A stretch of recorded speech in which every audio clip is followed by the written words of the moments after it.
Welcome back, listeners, to another episode of the Human Paradox Podcast. As always, I am your host, Ben, and along here with my good friend, Aaron. How are you doing today, buddy? Living the dream, man. Yeah? I just saw Robert Pattinson play Batman, and he did a lot better than I thought that he was going to do, if I'm being honest. I didn't think that he was going to be bad, but I didn't think that he was going to be as good as he actually did end up being, so I was pleasantly surprised.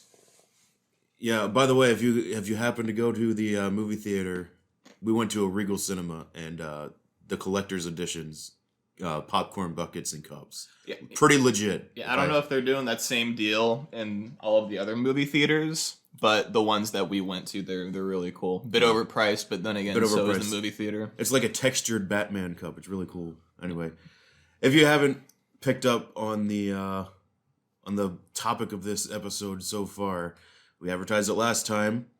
We're talking Batman.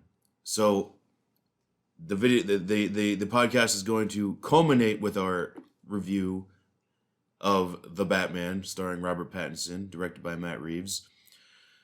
But we're going to cover everything. Okay? Quick spoiler-free review of the movie. Go see it. It's great. You agree? I would agree, yes. It's a good use of your time. Okay. All right. But let's give a little bit of a background on our love of Batman. Would you say that Batman's your favorite superhero or no? That's a good question. It's a no-brainer for me. It's a no-brainer for you? Because I grew up, so like the way that I grew up watching Batman, I didn't have a streaming service growing up, right? Like Netflix didn't come around until 2012, I think. Well, they were around, but they were they were DVDs. Well, it wasn't a streaming service, right? So the only way that I was able to watch Batman the animated series growing up was on Boomerang. If any of you guys know, Boomerang was a throwback TV channel that would play old cartoons, and they would only play one episode of Batman the Animated Series per week, one episode, and it was at 5:00 at night on, I believe, Saturday. They would only play one episode, and I remember I was hooked on the show because I was only able to watch it in very short bursts like that, and I remember very specifically I was out at dinner with my mom, and I was very upset because I missed the next episode of Batman the Animated Series, and I was very visibly upset by that. Like, that's how much that the show meant to me growing up. That's how much that Batman meant to me growing up. Well, I mean, the show was iconic. For me, like you asked, is Batman your favorite superhero? I'd have to say the Batman universe itself is my favorite universe. Like, people always say, like, Marvel comics, DC comics. Well, you can break it down further. Like, the Spider-Man universe in Marvel was like awesome, right? But to me, the Bat family, the Batman universe in DC Comics would be my favorite of all comics. Like I can't remember how many times I go into the comic shop and I try and have like a pretty, mixed stack of comics by the time I'm walking out. End up having like Nightwing, Red Hood and the Outlaws, Detective Comics, Batman, like all of it. I had All-Star Batman for a while, not the crappy one, the new one by Scott Snyder. It was pretty good. Is that connected to All-Star Superman at all? No. So, sidetrack a little bit. So the All-Star lineup, right? So All-Star Superman, All-Star Batman, and Robin was one that was written by Frank Miller. Terrible. That's the one where like Batman fucks Black Canary on the rooftop of and tortured Dick Grayson and shit like that. Yeah. Anyway, the whole idea of All-Star is you take like an all-star creative team and they write the book. Okay. Right, so All-Star Batman and Robin was drawn by Jim Lee, who I think is the best artist in all of comics, other than like Alex Ross. What is Alex Ross draw?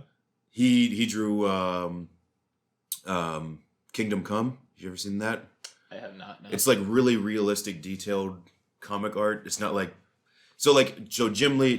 You would know it. He drew Hush. Okay. That was his big claim to fame, and then obviously it was written by Frank Miller, who is famous for The Dark Knight Returns. A little bit of a heads up for Batman the viewers. I'm not nearly as knowledgeable about the Batman comics as Ben is.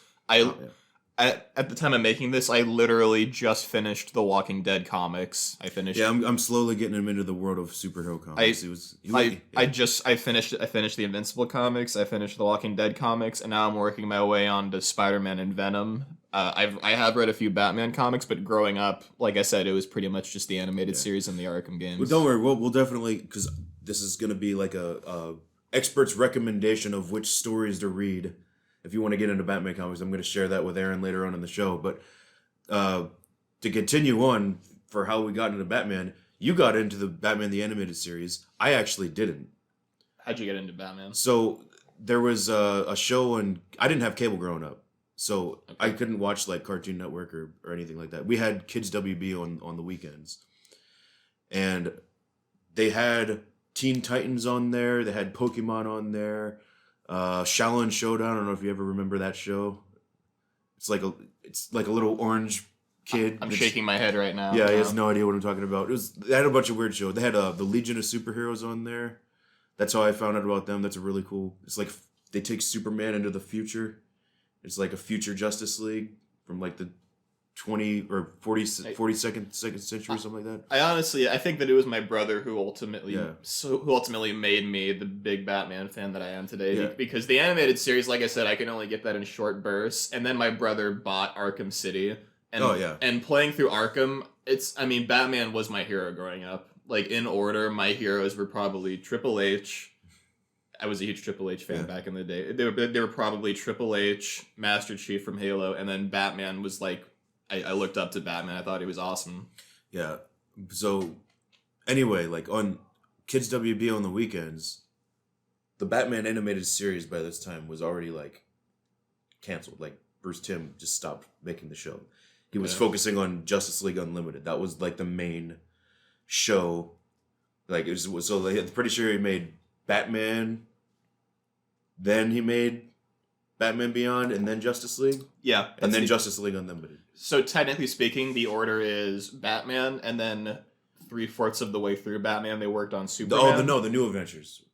The what? The New Adventures of Batman. That didn't come out until way later. That was okay. Because that's post Justice League Unlimited. Yeah, those were like lost episodes, I believe, that were uploaded later. As far as I'm tracking the timeline, is Batman, Superman, and then Justice League, and then they finished out Superman during Justice.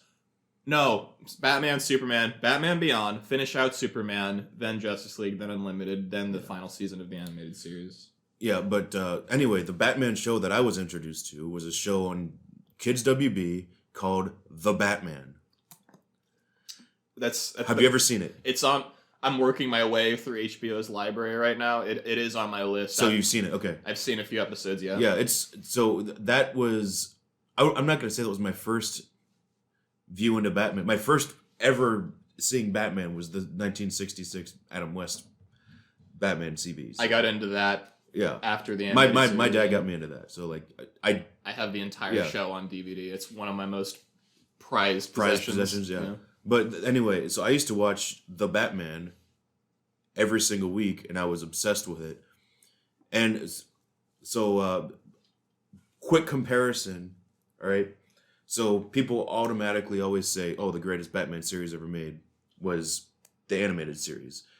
When you use that same conversation, but with, like, Marvel-related characters, people always say, like, oh, like, the 1993 Spider-Man animated series is, like, the best thing ever. No, it's not. The best one was Spectacular Spider-Man. It's amazing. Okay? This was kind of like that similar comparison. Have you ever seen the live-action Japanese Spider-Man? Because that's my favorite. Oh. Where I think it's in his watch, right? Yeah. He hits a single button on his watch, and then the chute comes out. Yeah. It's awesome. No, it was like this show's like a little... It's I'm not going to say it's as dark, but it's different. Like, the Joker is a completely different looking character. In The Batman. The Riddler is much more sadistic. He looks like Bray Wyatt in The Batman, doesn't he? Like, he has, like, long like the hair. dreadlocks, and he's barefoot. He's pretty cool. But that was my introduction to watching Batman. Later on, of course, I would watch Justice League Unlimited, and that's how I was introduced to Batman the Animated Series, which I can say is better in my opinion, than The Batman. But I always have a special place in my heart for The Batman. I think it's really cool. And like, of course, the Matt Reeves movie is called The Batman. That was literally the first thing I thought of. You know, you thought that it was going to be based off of that show, or no, I didn't think it was going to be based off the show. But I was just like, man, that's cool, because if you ever get to the point where you read a lot of Batman comics, Batman's called a lot of things in comics, right? He's rarely just called Batman by other people, like just like the crime people, like big crime bosses. Well, it makes sense. They call him They call him the Batman. They call him like the Dark Knight. It makes more sense for the villains and for Commissioner Gordon and for the cops. It makes more sense for them to refer to him as the Batman because they don't know who he is. He's like an urban myth. Right? Exactly. Yeah, cool. The whole point of Batman is that Gotham needs a symbol of fear. So it doesn't make sense that they would just give him a first name like, oh, it's Batman. No, it'd be like, oh shit, it's the Batman. Run away. You know. So let's talk the animated series for a little bit. My favorite, I will say this, my favorite episode of the animated series is cheating. It's the one where Superman becomes the Gotham and becomes Batman. But that's in Superman the animated series. That's not even in Batman the animated series. Okay, then I think that is cheating. That is cheating. That's my favorite episode. It's fun. If it's a different show, that's cheating. It's fun. But I will say my favorite moment is in Justice League Unlimited. I can't remember the character's name, but it's that shot with Batman and the little girl sitting on a swing set. Yeah. Cosmonaut Variety Hour. Have you seen his video on DC? Yeah. He makes a very good point in that video because so many people just think that Batman's this super edgy, super mean, dark superhero, and like they don't understand the whole point of Batman. Batman dresses like that because he's trying to instill fear in criminals, but that doesn't mean that he's an asshole, right? Yeah. Batman wants to protect life, given that he lost his parents. So in the scene that he's talking about, there's a little girl, and what was the story? Like she was going to destroy the world. She was going to destroy the world. And yet, even still, despite that, Batman just sat with her on a swing set and held her hand and comforted her as they both knew that she was going to die. And it shows you a really interesting side of Batman that you don't usually see, which is the typical Spider-Man swoop in, save the kids, talk to them. You almost never see Batman do that because he's mostly at night, and it's really cool. So what do you think is the most influential aspect of Batman the Animated Series that trickled down to the villains? Batman? You think it's the villains? Hands down, it's without a doubt the villains. I mean, you look at a list of best Batman the Animated Series episodes, and what is it almost always? Heart of Ice. I don't remember the name, but Clayface's episode, right? Okay. Harley Quinn's episode where she becomes good. Almost all of the best episodes of that series are the ones that follow the villains. Well, Harley Quinn was created for the animated series. Exactly. She didn't exist in comics before that. Everybody always says, oh, I love Batman because of the villains. Batman's the best superhero because of his villains. He has the best rogues gallery. Yeah. And the reason for that is because of the show. It's because the show humanized them and gave them awesome stories. Well, when you have charismatic actors portraying iconic villains like Mark Hamill as the Joker, it's kind of hard to ever top that. Exactly, in my opinion. Yeah. You know, I think the main takeaway from the animated series, like it brought Batman. People like to say that the Michael Keaton movies brought Batman back to a serious take, but they didn't. In my opinion, they're campy, they're cheesy, they're corny. Batman the Animated Series brought Batman. They took like the Frank Miller take on Batman as a serious comic book superhero character, and they made a kids show about it. But the kids show was dark, and it was gothic, and it was serious, and that is the thing that just took off. Because you watch that, and then you watch Batman and Robin, which came out pretty sure right around the same time as the series was airing live. And they're completely different. Yeah, Batman was 89. I think Batman Forever was like mid to late 90s, something like that. Yeah. And animated series was early to mid 90s, so it could have. I don't know. Yeah. But like the Batman that was in the movies versus the Batman that you saw on TV every week was drastically different. Yeah. And if you ask any comic book writer today, I guarantee you they'll point to like specific runs in comics that they're like, this is my inspiration for writing Batman this way. A lot of people will say like Frank Miller. I don't think Frank Miller's a god. Okay, just saying. I'm just going to mention him a lot during this video. I keep saying video during this podcast. Well, it's a video on one platform. Oh, it's true. All right, but a lot of people will always point to The Dark Knight Returns and Batman Year One as the inspiration for Batman getting dark, and the anime series definitely pulled from that. But a lot of writers today, when they write Batman, they always try and look to the animated series for inspiration on how Batman would interact with this certain character. I think that's the biggest takeaway from the animated series, other than the Bruce Timm universe. Yeah, I think that the two biggest takeaways for me are Batman's definitive on-screen personality. Because I don't care what anybody says, right? You can like The Dark Knight, you can like Michael Keaton, you can like anybody, but you're wrong. The animated series Batman, that is Batman. That's just how he acts. You're wrong. And the Arkham Batman is the definitive Batman. Well, those two are kind of the same for me. But I agree. I like how I think the origins of having superhero team up shows started with the Super Friends back in the 60s. And that was when Aquaman was a joke. We can talk about how hilarious that was. But the thing that I love the most about the animated series is it took Batman from his own show, Superman from his own show, and then they introduced all of these cool characters in the Justice League show, and their original shows continued. And that was, I'm pretty sure, the first time ever that we don't call it the Marvel method now, where they might have their team up movie and then they all have their individual movies. I'm pretty sure the Batman the Animated Series was the first time that's ever really been done. I think so. I think so. I think Marvel did a similar thing with Spider-Man and Fantastic Four and X-Men, but they do a lot of crossovers with Wolverine and Spider-Man. They do, but it's not the Wolverine that was in the Spider-Man cartoon wasn't the same Wolverine that was in the X-Men 90s cartoon. Right. Whereas Tim Daly's Superman is in Batman the Animated Series and the Justice League. Yeah. So that's a cool thing that I didn't really think of until now. But I mean, yeah, yeah, you're right, I guess. So what's your favorite episode? You just had to go right for the jugular, didn't you? You have to. That's what the people want to know. I mean, I could be cliched and say Heart of Ice. That's Heart of Ice is the perfect Batman episode to me.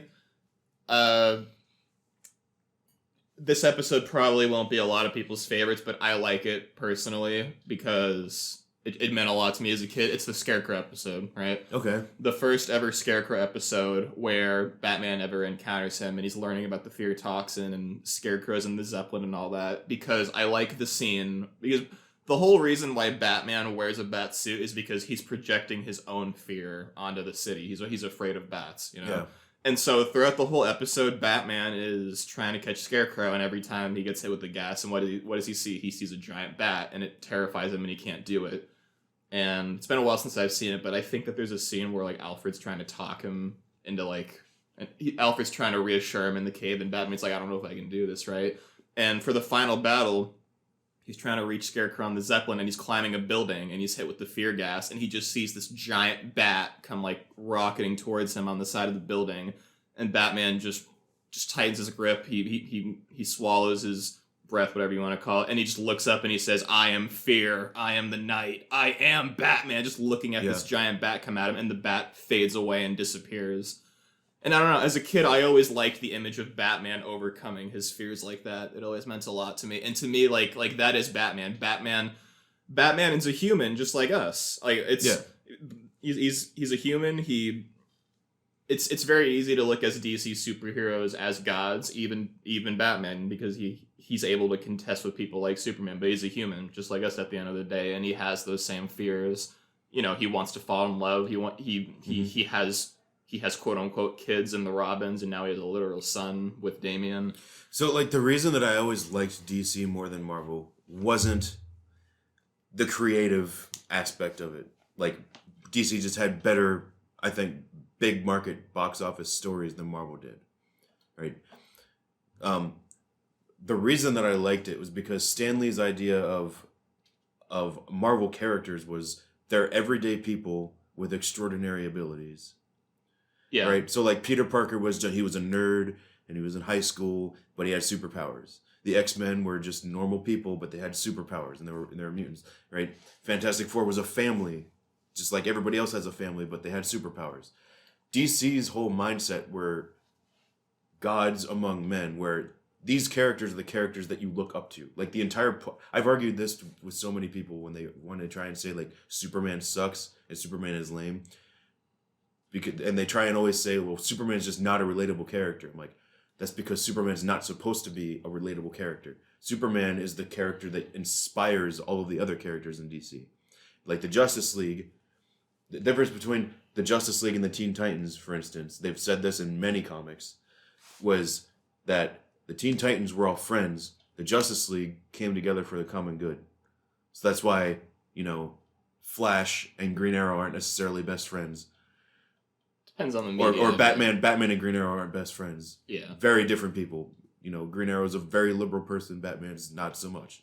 I heard a very interesting comparison on Reddit that said Marvel is like Theseus and Perseus and Hercules, and that's Marvel, and DC is like Zeus and Poseidon and Hades, right? DC are gods that have human features and qualities, and Marvel is humans doing godlike things. Well, I like the fact that, so like Marvel, everything happens in New York City. In the DC universe, it's not like New York City doesn't exist. It's just like all of the other made-up cities exist. And it's like Gotham is the shittiest place on earth. I'm pretty sure geographically it's supposed to be like right around New Jersey. It's supposed to be. If there was an interview with Bob Kane where it's like the entire Eastern Seaboard. Well, it's supposed to be Manhattan. Yeah. Oh, is it? Yeah, it's supposed to be Manhattan. So then what's Metropolis? I don't know. See, Central City, where the Flash is supposed to be St. Louis, I'm pretty sure. All right. And then Metropolis and Gotham are both about the same size as New York City, geographically, but Metropolis is bigger. And I'm pretty sure Metropolis is in between Boston and New York City, and then Gotham was supposed to be New Jersey. Like the entire state of New Jersey is Gotham, basically. Which makes sense because Jersey's the armpit of the universe. Yeah. Sorry for anybody that's listening to this from Jersey, but my grandpa's from there. I'm from Pennsylvania, so yeah. Water break time. Where do we leave off? Yeah, so that's my favorite episode purely because it was. I liked seeing the image of Batman be human and yet overcome his fears for the greater good. See, I feel like I'm underselling the animated series by saying my favorite moments from, because I see it all as one giant universe. Like everything's one giant story, right? People have been asking for a DCU for so many years. Yeah, they've had one since the 90s. Ben's always seen it that way. Yeah, so like, my favorite moments come from Mask of the Phantasm and like the different movies. You know what I mean? Is this our transition over to Mask of the Phantasm? We can talk about like Mask of the Phantasm and the death and the Return of the Joker movie. You've seen that one, right? It's the Batman Beyond one. Yes, it's been a while. But it's the one where like Tim Drake gets Jokerized and then turns his Joker. Yeah. But like my favorite moments from the animated series come from those, because I will sit here, look at you, and I think we can agree on this. Mask of the Phantasm is the perfect Batman movie. The only thing that people could complain about it is it's just not as long as the other ones. I'll let if any of people listening to this podcast are coming from my YouTube channel, I'll let you in on a little secret. I am planning on doing a video where I talk about and review every major Batman movie, and I'll say that after I'm done watching all these movies, spoilers. After I'm done ranking all these movies, I rank them. I rank them out of a scale of 10. Mask of the Phantasm is the only movie on that list that I ranked a 10 out of 10. So yeah, I would agree with you. It's just perfect. To me, I'm never like. I'll make an allusion to the comics. Batman and Talia al Ghul didn't work. I have never liked Talia al Ghul's 11. It makes no sense. It's literally just he thinks that she's hot and that's it. Batman. Well, so like the whole there's more than that. Like Ra's al Ghul. So basically, Ra's al Ghul wants Batman to become the head of the Demon and take over the League of Shadows. Yeah. The only way he can do that is if he marries his daughter.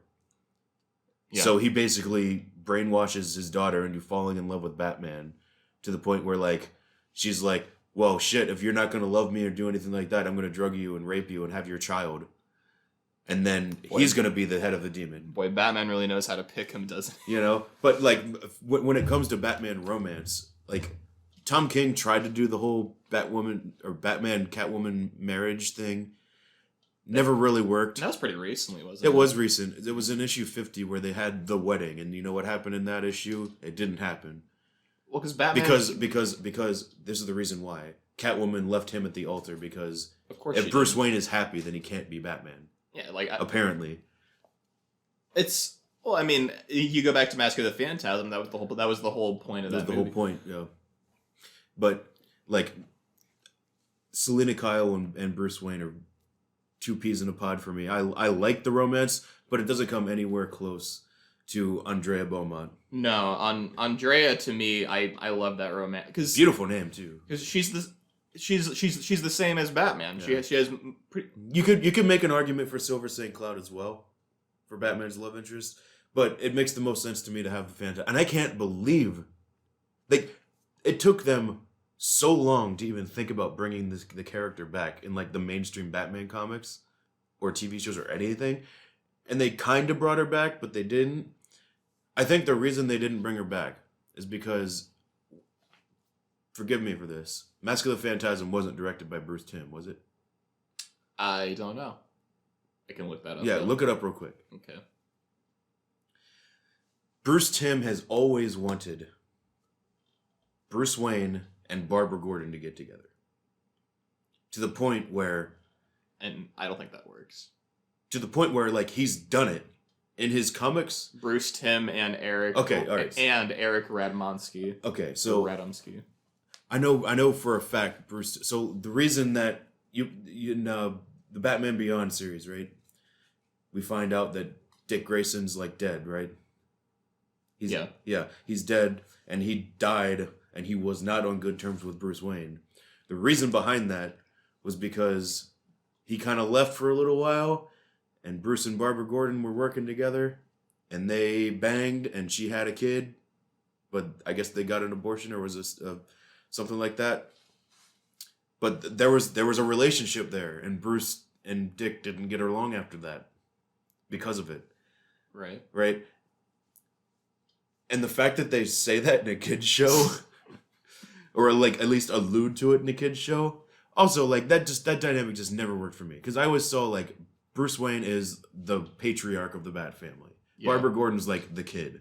Yeah, and like... You know what I mean? And, like, Jim's quote-unquote his best friend. It's just weird. He's gonna bang his best friend's daughter? It's just weird. It's never worked for me. Like, it works for me when it's, like, a one-off romance that is used to, like, progress conflict. Like, I can't remember the movie, but, like, they're fucking on, like, a rooftop or something. Oh, yeah. That was in The Killing Joke. And that's not used for a romance. That's used for, like, it's heat of the moment, and they did it, and now they regret it. That's the only situation that I like it. I hated everything about that movie. Right. Because of that scene. I'm not saying that I like it. I'm saying that I'm saying, like, if you absolutely have to do a Batgirl romance, which you don't, that's the only way that it works for me. Because no, you can 100% do Batgirl, Barbara Gordon, and Batman having a relationship. It's just Batman has to be Dick Grayson. Okay. You know what I mean? Like, it just doesn't make sense. Yeah. It's like, oh yeah, I'm gonna date my son's girlfriend. It's like a weird dynamic for me. But Andrea Beaumont, the thing that I like the most about the Mask of the Phantasm movie is you get such an insight to Bruce Wayne the person, Bruce Wayne the character, that you don't get. I was hoping you'd say that. I've been writing down notes as I've been rewatching all the movies for this video, and I've been taking down notes. And one of the notes that I wrote for Mask of the Phantasm is that Mask of the Phantasm is not a Batman movie. It's a character study of Bruce Wayne. Yeah, I agree. And I can't... The only other media that I could say that for is the Telltale Games. Like, no other media do you get to sit down and really analyze who is Bruce Wayne. Because You don't see that much of him. my favorite episode of the animated series is the Scarecrow one, where he says, "I am the Knight, I am Batman." Right? He can say that all he wants, but at the end of the day, he's Bruce Wayne first. He never likes to admit it, but he's Bruce Wayne first, and Batman is the disguise that he puts on so that he's able to do the things that he does. Yeah.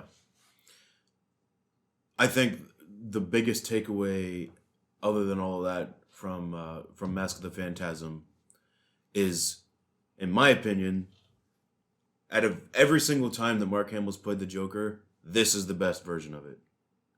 How's it different from the animated series? What do you mean? So, like, the way that the Joker's used.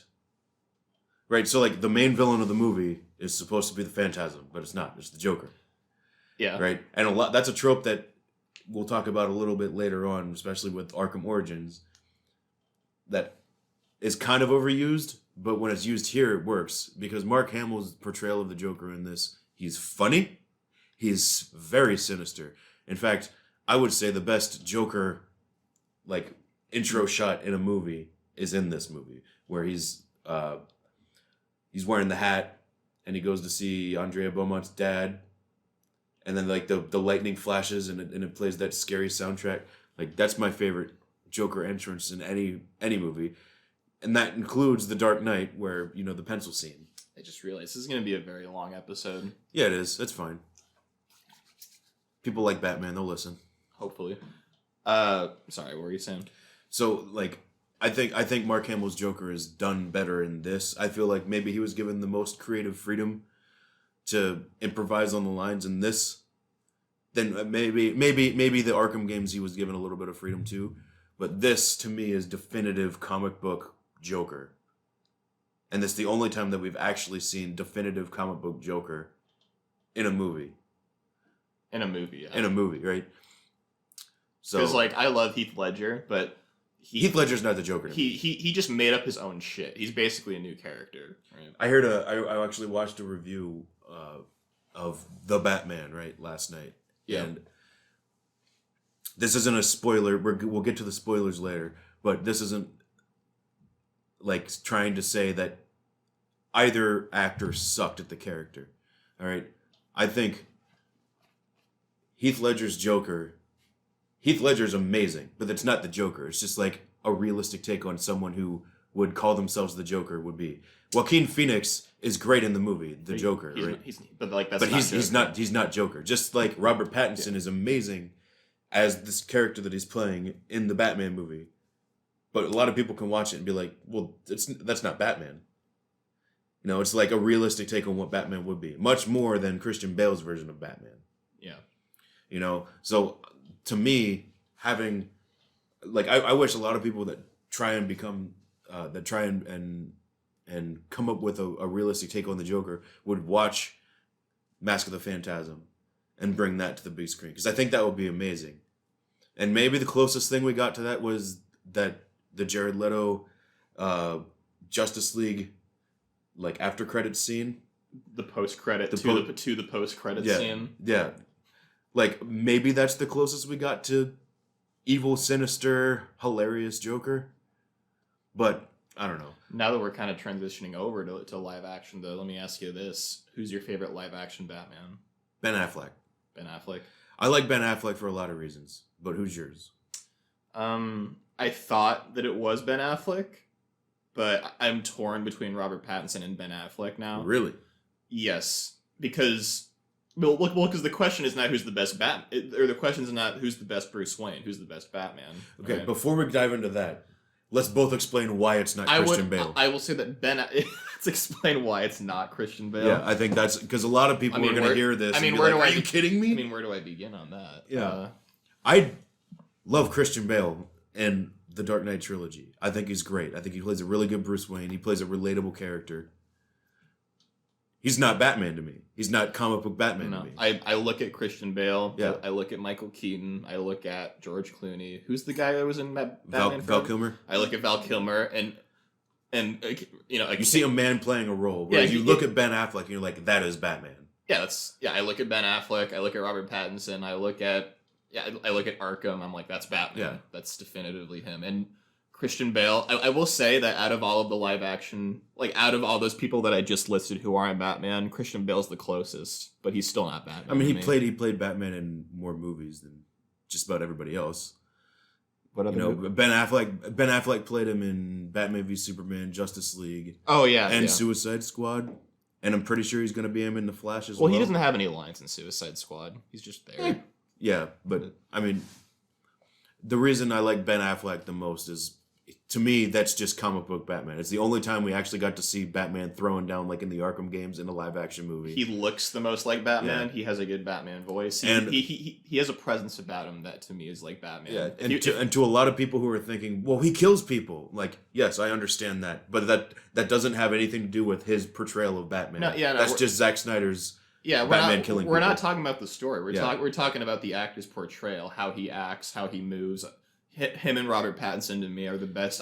I can't say that Robert Pattinson is my favorite Batman because we haven't seen that much of him. Maybe in a year or two. Yeah, like he looks too young for me to be the de facto Batman, right? Well, okay, there can be a young Batman. If I was going to cast Robert Pattinson in the Batman universe, I wouldn't cast him as Batman. Would you cast him as? Either Harvey Dent or Dick Grayson. Or Jason Todd. Jason Todd would be a really good fit for him because he can play that dark, depressed character. Dick Grayson's like a really happy-go-lucky, wisecracking type of guy. Harvey Dent would be awesome because Harvey Dent is a serious role. Like, I think everybody likes to talk about Heath Ledger in The Dark Knight. I think the best character is Aaron Eckhart as Two-Face. That's amazing. Yeah, no one ever talks about his delivery as Two-Face was phenomenal. Yeah. It was awesome. So, what's your favorite Batman movie? After seeing the Batman last night, all Batman movies, all of the live action ones. Since we talked about just all the live action ones, yes. So, spoiler alert: it's not The Dark Knight. I'm sorry, it's just not. Dark Knight's a very good movie. I did enjoy it, but it's not my favorite Batman movie. My favorite Batman movie, I think that it might be Batman Returns. I don't know, man. I think it's Batman Returns. He looks so disappointed in me right now. Oh, okay. All right. Why is it Batman Returns? So when I went on this journey rewatching all the Batman movies, Batman 1989, I don't know. It didn't really do anything for me. Like I thought that like the pacing on it was very slow and not in a good methodical way, and a oh my god, when are they going to get to the plot kind of way. The imagery of the movie is pretty iconic though. Well, it's Tim Burton. Tim Burton is a mastermind at creating set pieces and visuals. I mean, Tim Burton is not a story guy. He's a visual guy. He's a presentation guy, and that's why the soundtrack is amazing. The visuals are amazing. Everything about the look of it is amazing, but sitting down trying to follow the story of that movie for the first 40 minutes, I was so unbelievably bored. And then finally, when Joker comes into the room with Vicky Vale and the gas is going off, right? Mm-hmm. Just everything about that delivery, I was like, I think I may hate this movie. Like, I don't know what. I don't like the movie because I'm one of the few people that actually likes Michael Keaton's Batman. We'll get into henchmen later in this movie with the Batman, but just seeing all of Joker's goons, like they're dancing to like a pop song and they're like spray painting art in there, and like all of his goons are doing the same thing. I'm watching this and I'm thinking, why the hell would anybody follow this guy? Like, just I don't know. It's very hard for me to explain, but I did not like Batman, and I thought that I was gonna love it. I didn't. So going into Batman Returns and seeing almost a complete 180, and I'm like, oh my god, I can follow the story. It was. I'm gonna have to watch Batman Returns again because I haven't watched it in years. Just because I saw it when I was a kid and it scared me and I didn't like it. Yeah, Batman Returns is scary, dark, ugly, depressing, and that's exactly why I fucking love it. I love it. I love it when Gotham and Batman movies are just dark and depressing as shit. I like that. Yeah. Who's the girl who plays Catwoman?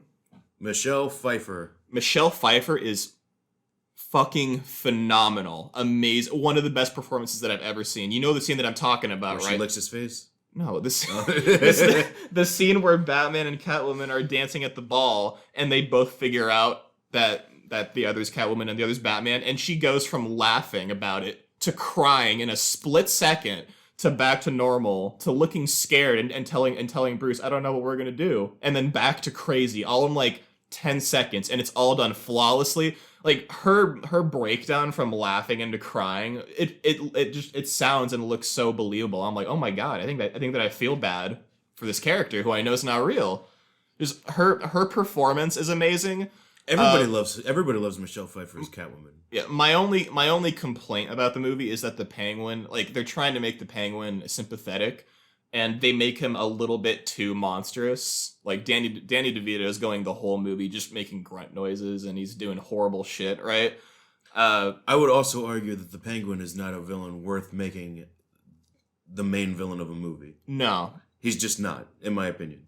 No, I would agree with that. The Penguin, to me, has always been a main staple in Batman's rogues gallery, but he's never meant to be the main villain. He's always meant to be like the one of the side missions. Well, because he knows everything. He always has connections. Like, that's the Penguin to me. Like you look at villain motivations, and like Joker wants to blow up the city to make a statement. Poison Ivy wants to have all the plants eat all the humans. Cobblepot just wants to make money and be a crime boss. That's all he wants. Exactly. Like, even in the Arkham games, he's always like a side mission or something.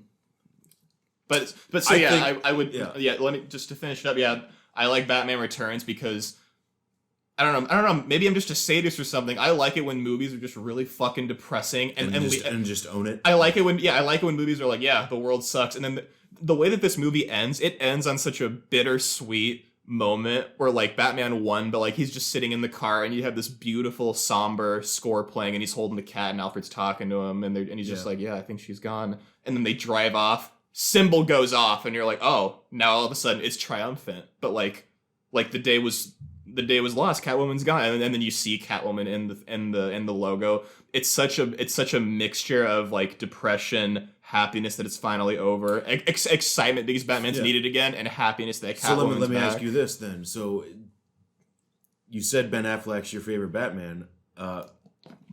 What about Michael Keaton? Since it's your favorite movie, Michael Keaton's not a bad actor at all. He's a fantastic actor. I think I like Michael Keaton better as the villain than the hero. Who is he the villain of in a Batman movie again? He's the Vulture in Spider-Man: Homecoming. And That's right. Awesome. That's right. You're right. I forgot.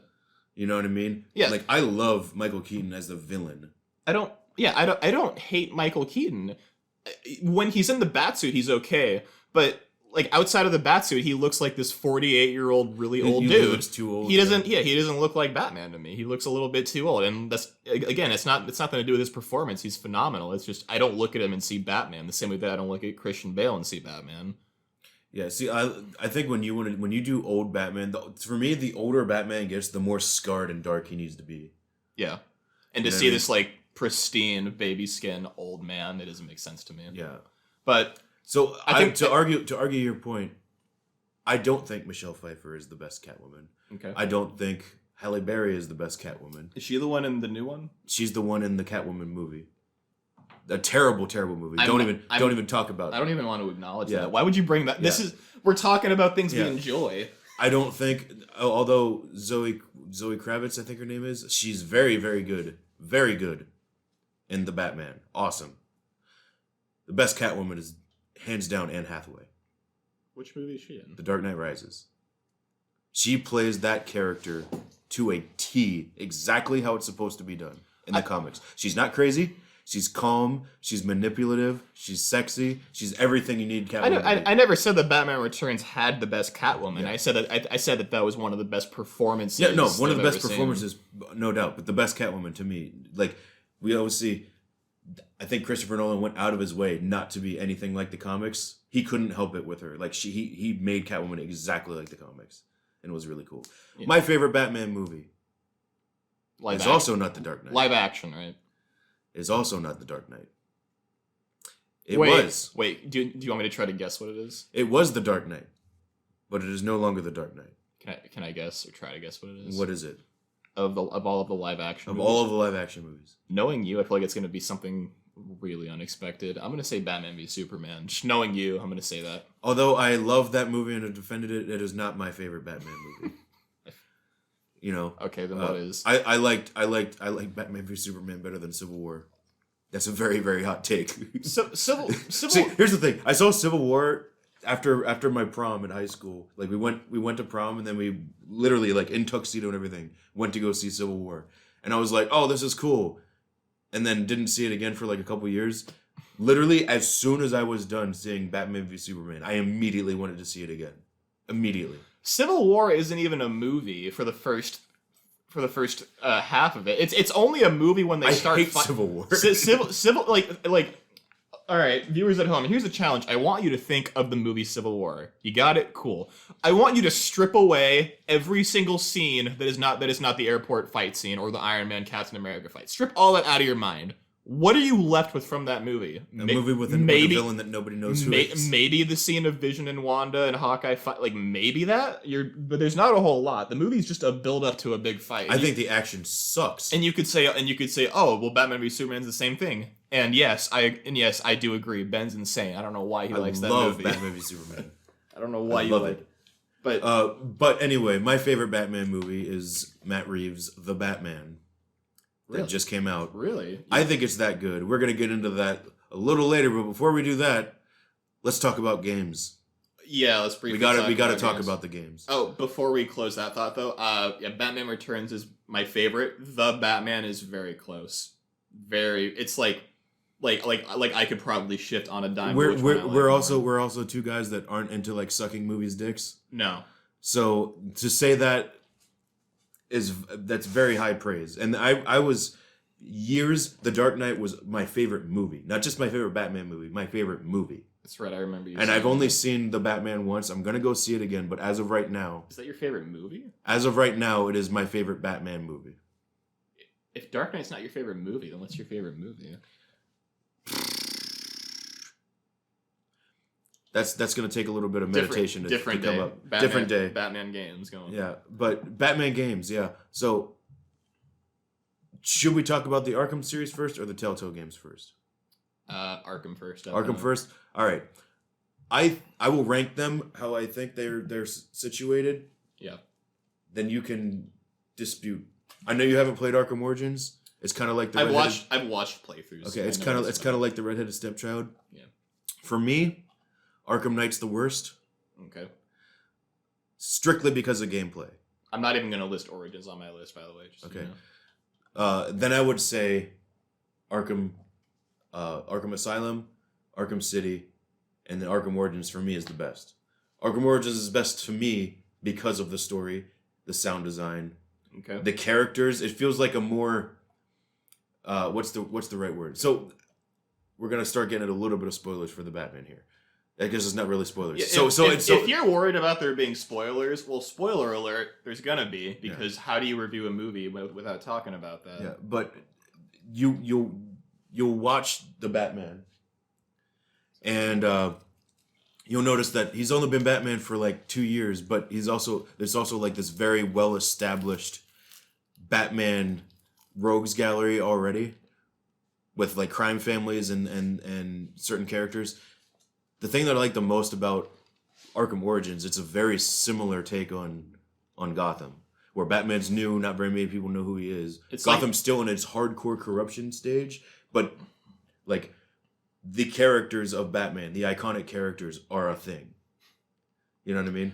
It's from the way that you describe it, it sounds like a mixture of the atmosphere of Batman Returns, of it being like Christmas, you know, and the story of the Batman.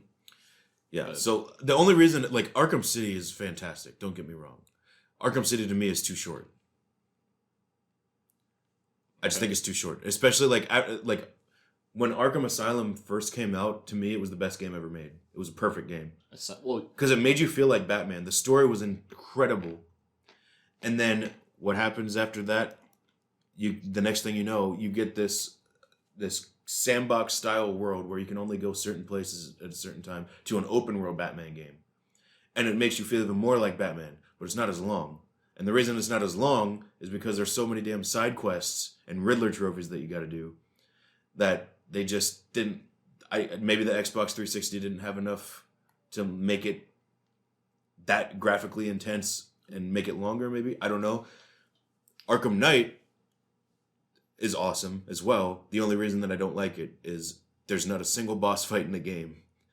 And the Arkham series is renowned for its boss fights. There's the Mayan scene with the bat tank and the drill.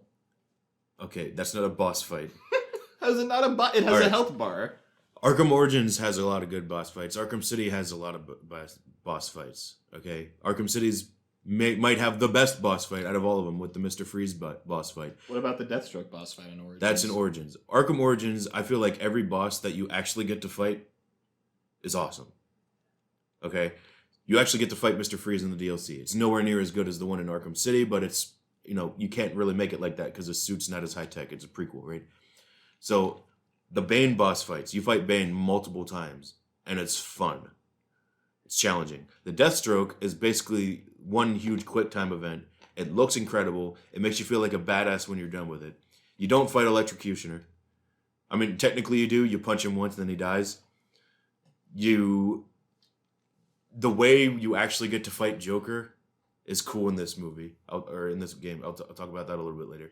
To me, the coolest ones are when you fight Copperhead and when you fight Firefly. Firefly is like it reminded me a lot of like fighting the Green Goblin in the old Spider-Man games, where he's like flying, you gotta like throw stuff at him and then he drops his bombs. The Copperhead battle is a lot of fun because it's like I don't want to say getting fear toxined in the Scarecrow games, but he hallucinates and you got to fight a whole bunch of different people. It's really cool. But the way that you fight Joker at the end, it wouldn't be necessarily classified as a boss battle. It's literally you just beating the shit out of him. In Origins, this is? In Origins. At the end, it's literally, it ends in a church. It ends in the asylum chapel, or the prison chapel on Christmas Eve.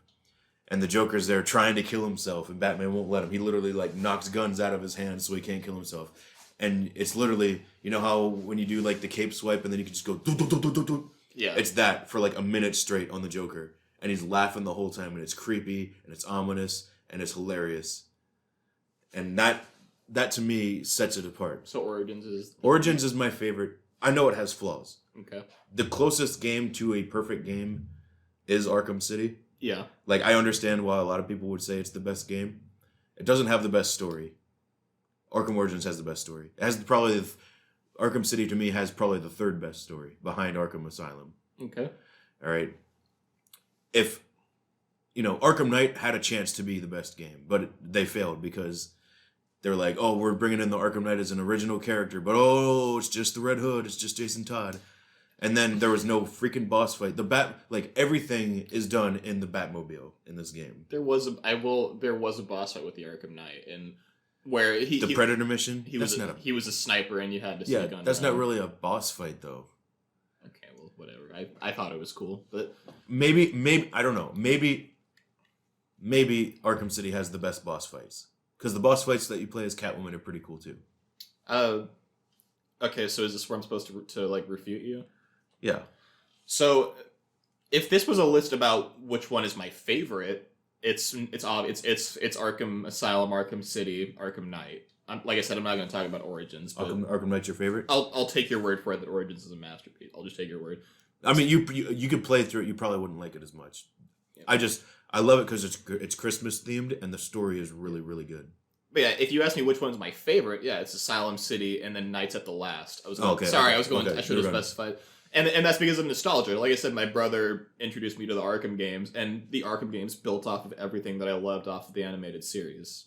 So it was like it was what I enjoyed times 10. But if you sorry for not saying that before. We both 100% agree. The Arkham series franchise in entirety is the definitive version of the animated series brought to like life, essentially. Yes. The only thing missing is Bruce Wayne, but like what? It's a Batman game. You're not going to be Bruce Wayne. But if you ask me which one is the best, it's Arkham Knight, then Arkham City, then Arkham Asylum, and I stand by that. I gotta be honest. I feel like people hate the Arkham Knight way too much for reasons that don't really make sense. Like, I feel like a lot of the hate based around that game is, like you said, it's based off of, oh, we were so hyped for the Arkham Knight, and it's just Jason Todd. It's like, yeah, I understand that. Take all that out of your mind and just play the game.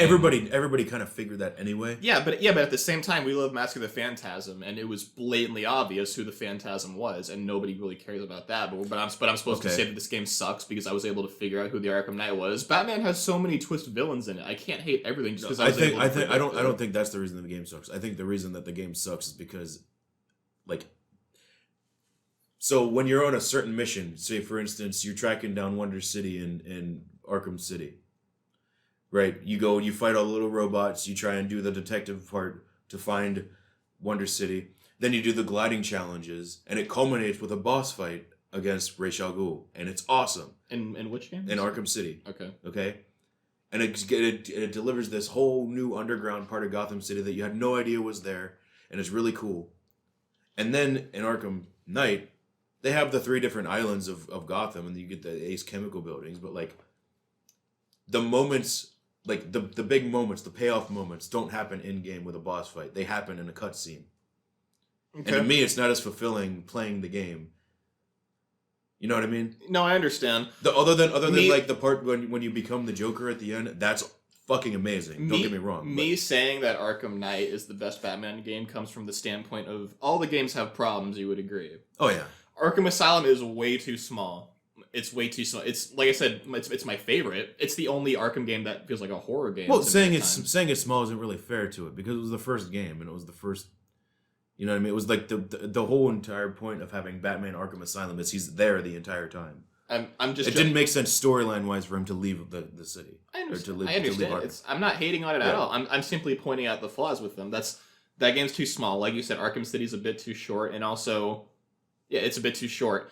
Arkham Knight, you're in the tank too much, but taking away that flaw from that game, the same way that you would take away the flaw from City and Asylum, I feel like Arkham Knight just has more to offer. It has hands down the best combat. It has the most to do. It has the most side missions, whatever you want to call it. Right? It's the biggest map for you to explore. That's fair. And I believe that it has the most compelling story, like you said. I will say it's not just the Arkham Knight. You also have the Scarecrow thing going on, and you have the Joker all to balance out, and then you're trying to find Bart. There's so much going on in that story. I think the Scarecrow is okay as the main villain. I much would have preferred if it was more along the lines of the way he was presented in Arkham Asylum.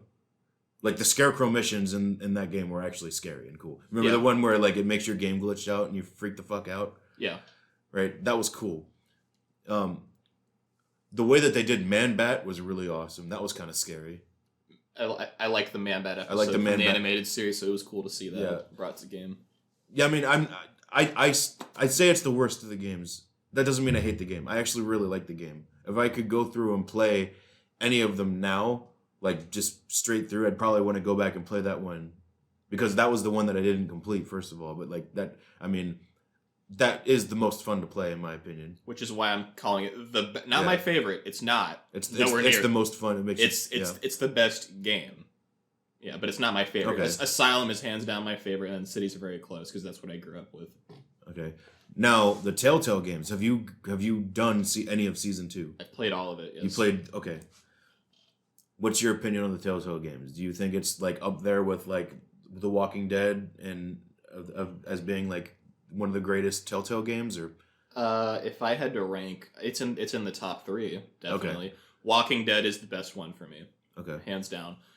And yes, that includes New Frontier. I don't know why people hate New Frontier. Look, people hate on the New Frontier because... Well, I'm sorry, I won't talk... Just plug your Telltale video.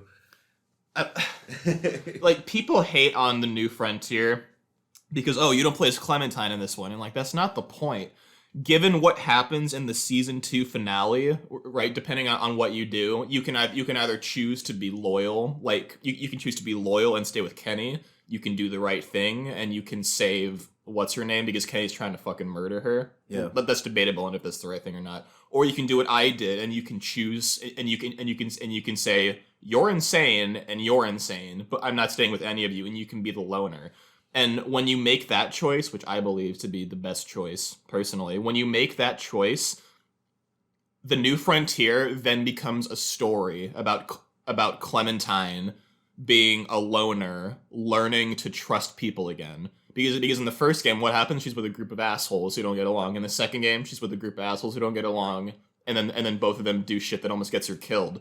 So in my eyes, for the season 3, she's done with groups, and it then falls onto you as Javier, the main character. It falls onto you to then be the bridge that makes Clementine trust people again, and that's the ending that I got at the end of the New Frontier. I got reformed loner for Clementine's story arc, and to me that was very poetic to then transition over into the series finale where she has to lead the group, right? So, long story short, yes, all of the Walking Dead Telltale series, not Michonne included because that's the show. I don't really count that, whatever. But all of that's the best Telltale game. Then I would say The Wolf Among Us is the second best. Will it remain the best? We'll have to wait until season 2 comes out. And then the Batman games are number 3 for me. But Batman and Wolf Among Us are very close. I'd say that Walking Dead is like a 10 out of 10. Yeah, Walking Dead is a 10 out of 10. Wolf Among Us is a 10 out of 10 also. It's just not my favorite. And then Batman, the Telltale series, is like a 9 out of 10. It's very high up there, but it's not my favorite, to answer your question. Cool. So, what do you like the most about the Telltale Batman game that makes it different from any other Batman media that you've seen thus far? Well, like I said, right, Mask of the Phantasm is the only movie that's a character study of Bruce Wayne, and the Telltale Games, that's the only game that's a character study of Bruce Wayne. Because the only times that you're Batman, you're doing QuickTime events, right? But what's the whole point of a Telltale game? It's to tell a story. It's to tell a tale. Yeah, it's choose your own adventure. I want this dialogue option. I want to do this. I want to promote Harvey Dent. I want to be friends with John Doe. It's you as Bruce Wayne doing for God's sake. Season 2, most of the time you play as Bruce Wayne with the bad guys, fitting in with them. It's the entire game is a character study of Bruce Wayne, and I mean, I'm really upset that they're not they're not continuing it on with season 3. They might at some point, hopefully. But it's a character study of Bruce Wayne so much to the point that the final choice that you make in season 2 is choosing to leave up Batman in order to keep Alfred, right? Mm-hmm. Because Alfred can't handle the stress of it, so you have to choose: is Alfred and your family more important than being Batman? No other Batman story. So the Batman Telltale Games was actually my first experience with Telltale, right? And I love the Batman Telltale Games so much that I would honestly rather play them than any of the Arkham games. I would agree. Because you just oh, what am I going to do this afternoon? I'm just going to kick back and play a Batman Telltale game and just enjoy myself. There's so much, that game has so much more replay value to it than any other game because you can just go by and choose different answers and get a different story. I don't agree with that. No, because you can make the Joker become the Joker, or you can make him become a vigilante. I love Telltale just as much as I made a video on Telltale, which I got rid of because it doesn't matter anymore. Telltale came back a week after I made the video, but I love Telltale, and even I will acknowledge they are not the most replayable games. It's the Batman Telltale games I think are more replayable than the Arkham games. I don't agree with that. What's the whole point of a game? It's to be entertained and to play the game, right? There's only so many dialogue choices that you can choose from a Telltale game versus the Arkham Knight. Okay. I want to snipe these guys with the electric gun. Yeah, but okay. I want to go in with the freeze grenades. I want to use my bat tank. I want to fly around the city. I want to do side missions. I want to do the Riddler quest. There's so much more to do in the Arkham I like the Telltale games more than I do Arkham Knight. But you could play Arkham Knight for weeks and weeks and weeks. Playing the Telltale games, at the end of the day, you're replaying through the exact same story with just 3 different options each time for dialogue. I love it, but at a certain you cannot replay a Telltale game over and over. They don't work like that. Telltale games are meant to play it. Think about it. If you want to replay it to get one different ending, then you can. But for the most part, you're meant to wait and then come back and the replay the next episode. Well, and the replayability of a Telltale game comes from seeing how you as a person have evolved. What choices will you pick now, a year later, now that you're playing the game? I know growing up, the Jurassic Park game, which you can't get anymore. I don't know why, but I replayed that, and my choices were completely different. It was a 180 from what it was before. That's what I'm saying. You come back to it later on in your life, and you end up getting a different story. Yeah, that is, and that makes it more replayable. Well, listen to yourself, right? Playing Arkham Knight for like 3 months straight, doing new stuff. This is different between you and me because like for me personally, this is very uncommon from what I know. But like I didn't grow up with video games that much. Like I wouldn't consider myself to be a gamer today, right? I would much rather go on YouTube and then watch all the cutscenes for a video game than actually just play it. Okay. And to me, that's probably why I like the Telltale games more because like maybe it's because I'm lazy, but I like story so much more than gameplay. You know what I mean? Like, the reason that I don't consider myself a gamer. Like the only games that I play are the Batman games and the Spider-Man games. And that's it. Well, I feel like you're mixing up the whole point of this question wasn't which one's the better game, which one do you like more. It's which one has more replayability. You know me. You know how much that I value story. You know how much that I love story. The story in Telltale's the better game. Telltale has the better games. I'm simply saying that Arkham is I guess you're right because when you think about all the different side missions, how many people actually 100% the Arkham game? It's very hard. Arkham Origins might be the hardest game to complete out of all of them because you have to play through the entire story I think 3 times. Really? Yeah, because you got a 100% regular one, then you got a 100% New Game Plus, and then they have I Am the Night mode, which is if you die at any point, you have to restart the entire game. They don't have that in Arkham Knight, I don't think. Yeah, no, it's just in Arkham Origins. The completionist and Arkham Origins actually also had like a multiplayer version, which was kind of cool, kind of cringe, kind of not even a thing anymore. Cringe. I mean, it was cool because it was like so you play it, you start out as like one of Bane's henchmen or one of the Joker's henchmen, and it's just like base defense, and then you can elevate to play as. Now that's a real question. Which villain would you want to least be the henchman for? Which is the most dangerous henchman position to work for in Batman? Oh, without a question, the Joker. Yeah, I'd agree with that too.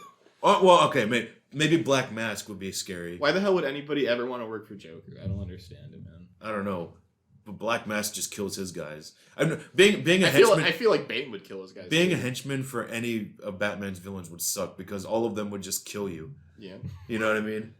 Which we'll get into that later with Batman. But yeah, so do you have anything else left to say on the games? On the Telltale games? Yeah, just like any of the games at all? I think that the Telltale games humanized the Joker better than the Joaquin Phoenix movie did. I know that's a hot take, but I agree it humanized the Joker, but is that a good thing? In my opinion, the Joker is never meant to be humanized at all. No, it's not. I don't like the John Doe portrayal of people want the Joker origin story bad. I am morally opposed to it. Everybody, Heath Ledger's Joker to me is so good because that embodies what the Joker should be. Like he gives you 3 different possible origin stories, and all of them are bullshit. Yeah, it doesn't. Yeah, it doesn't matter. The whole thing that makes the Joker interesting is that it doesn't matter what his origin story is. He is just this agent of chaos that Batman that Batman has to deal with, and Batman's the embodiment of order. Yeah. Humanizing the Joker. I love Joaquin Phoenix's Joker. It's a great movie, but my least favorite part about that movie is it takes place in Gotham and he's supposed to be the Joker. Well, I was gonna say the Batman scene where he's like touching Bruce Wayne's face because when that movie is just a character study of modern day loners, it's great. But when it's trying to be Joker, it doesn't work because that's not the Joker. The Joker is chaos and chaos personified. And giving order to the Joker, giving an origin story, trying to make him sympathetic does not work. The Joker are the 2 concepts of anarchy and chaos personified. The Joker is Batman's greatest flaw because Batman is this agent of order. Joker is chaos. There's no way to contain that. The only way for him to quote unquote save the day would be to end him, and he won't do that. And everybody always tells him, "Why the fuck don't you kill Joker?" Because if he kills Joker, then the Joker wins. Because the Joker wants Batman to kill him. Exactly, and that's why Joker is the greatest villain. The better question is, how come Jim Gordon doesn't kill the Joker? How come the cops don't kill the Joker? That to me never made any sense. Why is Batman always having to go after the Joker when it's literally the police's job to, if he shoots at you, you can kill him? You know what I mean? That's the thing that I never really understood. You could say that about any of his villains. I feel like that's a good point to transition into 1989's Batman, because while I was watching that movie, the only thing that I was thinking the entire time was, where the hell are the cops? Yeah. Joker literally advertises on the news, I'm going to be in this spot at this time doing this. And there is not a single cop. Well, here's the thing. Like, in the movie that we just saw last night, that's 100% understandable. Where the hell are the cops? They're all dirty except for Jim. Yeah. They never specify in these movies that all of the cops are corrupt. No, it's just Joker's like, hey, I'll be here this time killing these people, and the cops don't show up like at all until like the very end when it's already too late. It doesn't matter. Yeah. Real quick, since we were on the topic of Joker origin stories, are you aware of the fan theories of Heath Ledger's Joker's origin story? Is this the Green Beret one you told me about? Yeah. So there were many of them. There one of the ideas was that one of the stories that he told was true. The one about his wife, the one about his dad, one of them was true. What was the third one? He didn't get to it. Because Batman's like... Oh, yeah. You want to know how I got these? And it just ends right there. I know, but I know how you got these. I love the Dark Knight. Yeah. The one that I like the most, and it's not just because of the military background or anything like that. The thing that I like the most about the Green Beret story is because it's cool and it makes sense, and it's never... like... to take, when you think of someone in the military, especially someone in the special forces, and I'll get into the origin story just a little bit, but when you think about someone like that, you think of someone who is calm, collected, and respectful and disciplined. And the Joker is 100% all of those things in the movie. It's just he's putting on an act that he's insane. Yeah. Right. So that origin story, basically, for those of you who may have no idea what I'm talking about, you can get on. You just type it into YouTube or Google, and you'll find a whole bunch of videos on it. I think maybe it wasn't Film Theory did one that was. He did. Matt Pat did a theory about how Joker was actually a good guy. He didn't. Well, okay, yeah, you're right. Which I also agree with that. The Dark Knight, to me, the reason it was my favorite movie of all time is because you can watch it with a different mindset and kind of get a different movie every time if you watch different characters specifically. But basically, he was a Green Beret, and he was deployed, and he was in the back of a truck, and the truck got blown up. And the whole concept behind this origin story is that he's not really interrogating Harvey Dent, but he's trying to coerce Harvey Dent to become Two-Face. I was hoping you'd say that. I love the just pure I don't care about anything when Harvey puts the gun to his head, shows him the coin, and Joker just says, "Now we're talking." Like, he doesn't give a fuck. He is just... I'll get back to that in a little bit. Sorry. Because you missed something very, very key in that scene. Oh, okay. But anyway, he when he's in that room with Harvey Dent, and he says, "Oh, a truckload of soldiers can get blown up, and nobody panics because it's all part of the plan." That was an allusion to his actual origin story. Where can think about some of the things that he does? He's an expert in interrogation. I'm not saying Green Berets are experts at interrogation, but they know how to do it. Well, they know how to fight it. They know how to fight it. They know how to do it. He's an expert with weapons. Yeah, he's versed in hand-to-hand combat. He's an expert at counterterrorism, terrorism, sabotage, espionage, all that kind of stuff that it demonstrates in the movie. You know, all of the tactical planning that he gets to. And, like, in the end, he doesn't care about the money or anything like that. Like, he only cares about sending a message and having control, which is another thing that I really think is important and not talked about in the Joker's character arc throughout the entire movie. He is in full control in every single scene he is in the movie. Every single one. Take the bank robbery. He's the only one that leaves because he's in control. To his introduction with the pencil, the magic trick. He's in control. He's basically telling all the mob, "You got to kill Batman or he's gonna fuck you." Even his quote unquote the interrogation scene, he is in control the entire time. Even his quote unquote loss in the movie when Batman has him strewn up by his leg, he's in control because he's made Harvey Dent like him, right? Yeah, but like it's obvious in the interrogation scene that he's in control. But here's the one thing that I think you missed in the Two-Face scene, right? So he's in the nurse's outfit. He's going to blow up the hospital. But first, he's like, well, let me at least try to make Harvey Dent a bad guy. If he doesn't want to be a bad guy, I'll just blow him up in the hospital. You know what I mean? Yeah. Because it's all part of his plan. He is in full control in that scene. A lot of people think, oh, the Joker's crazy and he's insane. That's why he let him put the gun on his head. No, I didn't say he was insane. I said that like he doesn't care. It confirms everything that he because before that scene, he's given the talk to Harvey where he says it was like literally it was nothing personal. Yeah, you missed an important point in that scene, and the important part. The Joker uses many different types of weapons in the movie. The one weapon that he didn't use was a revolver.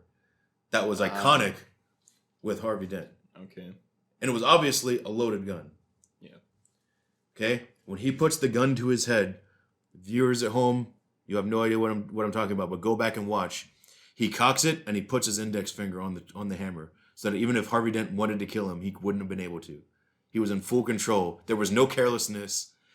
But really? Yes. I didn't notice that. The way he does it, every time that Harvey Dent's finger isn't on the trigger, his finger's always doing. He's like, and you know what they say about chaos? It's fair. And then he puts his finger on the hammer, and then he flips the coin. So Harvey can't kill him. I missed that for years. Huh. I missed that for years, and I was always like, wow, man, he's insane. He's crazy. He just doesn't care. Like, he's so badass. He's brave. I'm like, no. He was just toying with him the entire time, making him think that he had the power. But he didn't. The Joker was in full control in every single scene he's in. Every single one. I guess you're right, because that loops back to... It's like you said, right? If the Joker truly was fair about everything, when the two fairies agreed not to blow each other up... He was going to blow both of them up. Oh, yeah, no. I guess, well, the way in which he went about blowing them up, he was very disappointed, right? Yeah. He was very disappointed. He's like, all right, screw it then. I'm in control at the end of the day, and he pulled out I'm his pretty sure he detonator. just kind of did that for fun and to try to see, but that wasn't his plan. His plan was to make Harvey Dent turn into a monster so Batman would go away. Yeah. That was the whole point, and he won. Yeah. But that was one of the things that a lot of people miss. You obviously missed it. I had no idea. If you watch it back, you'll see it. He's very deliberate with his index finger, except when Harvey Dent has his finger on the trigger. Okay. Little things like that make The Dark Knight like my favorite movie of all time. Oh, so you're going back to that? I don't know. I have to think about it. I thought you said it was the Batman. I'd have to watch the Batman again. As of right now, I think The Dark Knight is my favorite movie. Period. But the Batman is the best Batman movie ever made. Make sense? Yes. Yeah. So yeah. So before we get into our full-on, unfiltered review of the Batman, you want to quickly? I want to quickly go over the live-action Batman movies? No, I want to quickly give any listeners that want to get into Batman my top 5 comics and why. All right. So when you think Batman's comics, you think a lot of very big story arcs, a lot of very famous story arcs, to include The Dark Knight Returns, The Killing Joke, Batman Year One. These are all really great. But if you do any quick Google search online, these are baby's first Batman comics. They're great, but they're not all that there is out there. The Killing Joke is famous because that was... I don't want to spoil it for anybody if they haven't seen it, but it's written by Alan Moore, and he was very against DC kind of owning his property. He's most known for The Killing Joke. He's also known for a run on Swamp Thing, which is very, very good. Phenomenal writer. He's also the architect of The Watchmen, which I would say is probably the greatest comic book of all time. Not even close. Really? That's your favorite comic? Yes, it's incredible. You should read it. The movie does not do it justice. No, I know the movie sucks. Yeah, but when we talk about the best Batman comics for new readers, I wouldn't go with The Dark Knight Returns because it's older Batman. He's dark Batman. That's not the characteristics of Batman, right? No. Year One is cool if you want to do it. In the same way that Batman v Superman and Justice League, that should not be anybody's first Yeah, Batman exactly. movie because he's way too mean. And like Batman is like that at a certain point, but that's not who he is. So there's a lot of great Batman story arcs out there. I'm gonna give you my top 5. Okay. They've been my top 5 for a really long time. New readers can enjoy them, seasoned readers can enjoy them, but I'm gonna give you my top 5 right now. So my number 5 is Batman Face to Face. So if you've never heard of this is basically it takes place shortly after Hush, which will be on this list. To put it in the main perspective in the greater DC universe, this takes place I think right before Final Crisis. So in that, if anybody knows their DC history, so in this story, It's basically like Harvey Dent got reformed. He got his face reformed, and he's helping Batman again. But someone's going around committing crimes with the same MO as Two-Face, so they're kind of working together to solve the case. But that's not the main point of the story. The main part of the story is why Batman needs Robin, and why Tim Drake is undoubtedly the best Robin. In any media, this is the best Batman and Robin story of all time. Okay. So if anybody wants to read this, I would highly recommend it. You can get it on Comixology, Amazon, whatever. I'm surprised that you like Tim Drake that much because I'm not a big Tim Tim Drake Drake's fan. the best Robin, hands down. Here's why. Here's why. Best in terms of skill or just best Robin? Best Robin entirely. Okay. So here's why, right? Quick debate. When you think Dick Grayson, is he cooler as Robin or is he cooler as Nightwing? He's cooler as Nightwing. He's cooler as Nightwing. When you think Jason Todd, Red Hood. Red Hood. Yeah. Okay. When you think Damian Wayne, I never think about Damian. You never think about Damian Wayne because Damian Wayne I don't give a fuck. Sucks. I hate Damian. He's disrespectful and he's disrespectful and he's a piece of shit. He's such a white Tim Drake wasn't an orphan. He earned the mantle of Robin. And he's the best detective, he's the best hand to hand. And he's the one He's also he's the most dangerous too. He's the one from the Arkham games, right? No. Oh yeah, he is, yeah. They don't do him justice in that. No. But in the current run, DC Rebirth, there's they brought back the Titans, they brought back the Teen Titans and everything. And in that story arc, Tim Drake from the future that becomes Batman comes back in time, and he is you would think like, oh, Bruce Wayne is the most dangerous man on the planet. No. Tim Drake is smarter than he is. He's a better detective than he is, better at hand-to-hand, and he's better at using technology. Most dangerous man on the planet is Deathstroke. I'm a huge Deathstroke. Oh, yeah, Deathstroke. But anyway. Sorry. Anyway, I digress. Tim Drake's awesome. This is the best Tim Drake Robin story. Okay? Now, my number 4 on this list is Batman Black Mirror. And this takes place a couple years after Face to Face. This is after Bruce Wayne dies and goes and he does through his little time travel thing after Final Crisis. And this is the first major story arc with Dick Grayson as Batman. And it's a different dynamic. And it's really, really cool to see because Dick Grayson's a character that everybody's loved for years and years as Robin and Nightwing. And he was always destined to become Batman.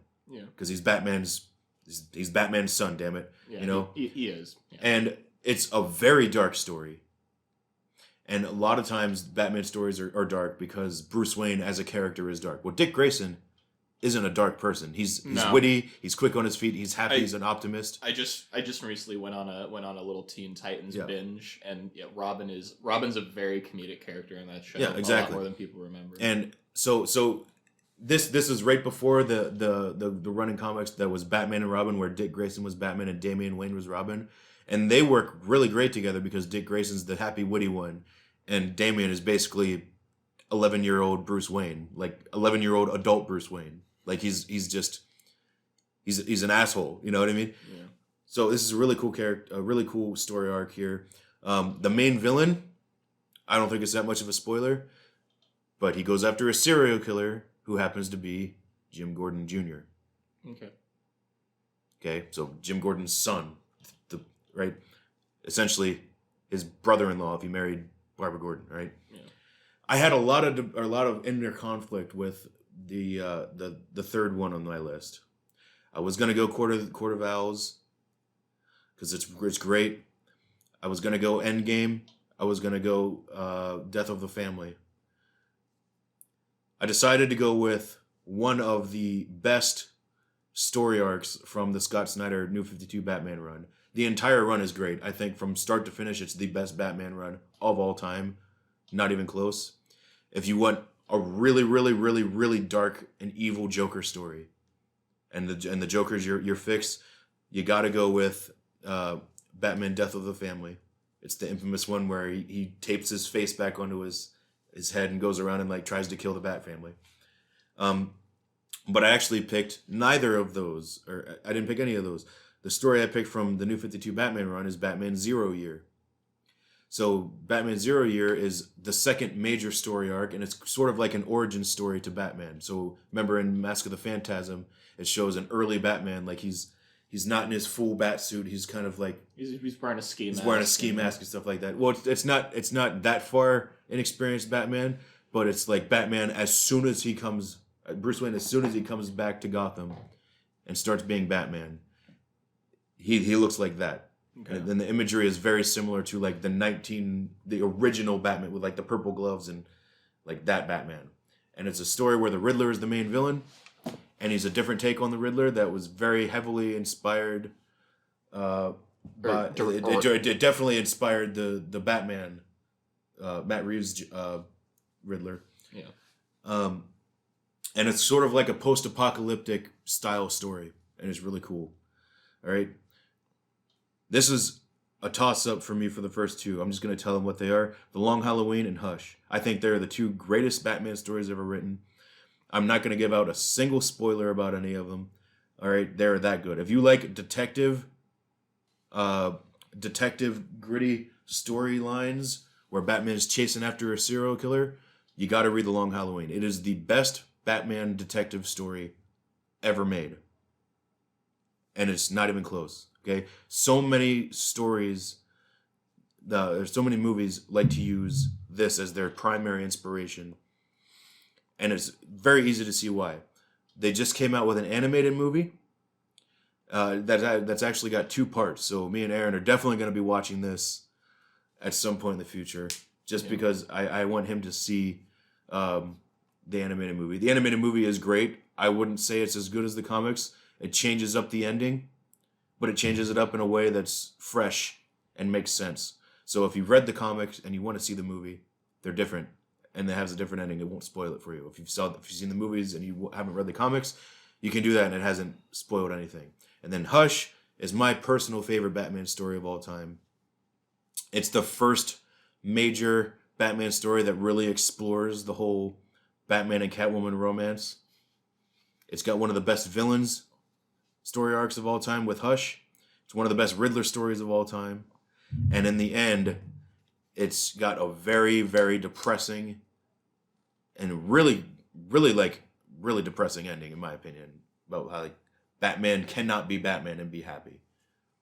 Like if he's happy, then he cannot do. Well, if how I feel about Batman Returns is any indication, then I'd probably like. You would love Hush. Hush is my favorite, and it was also the primary focus.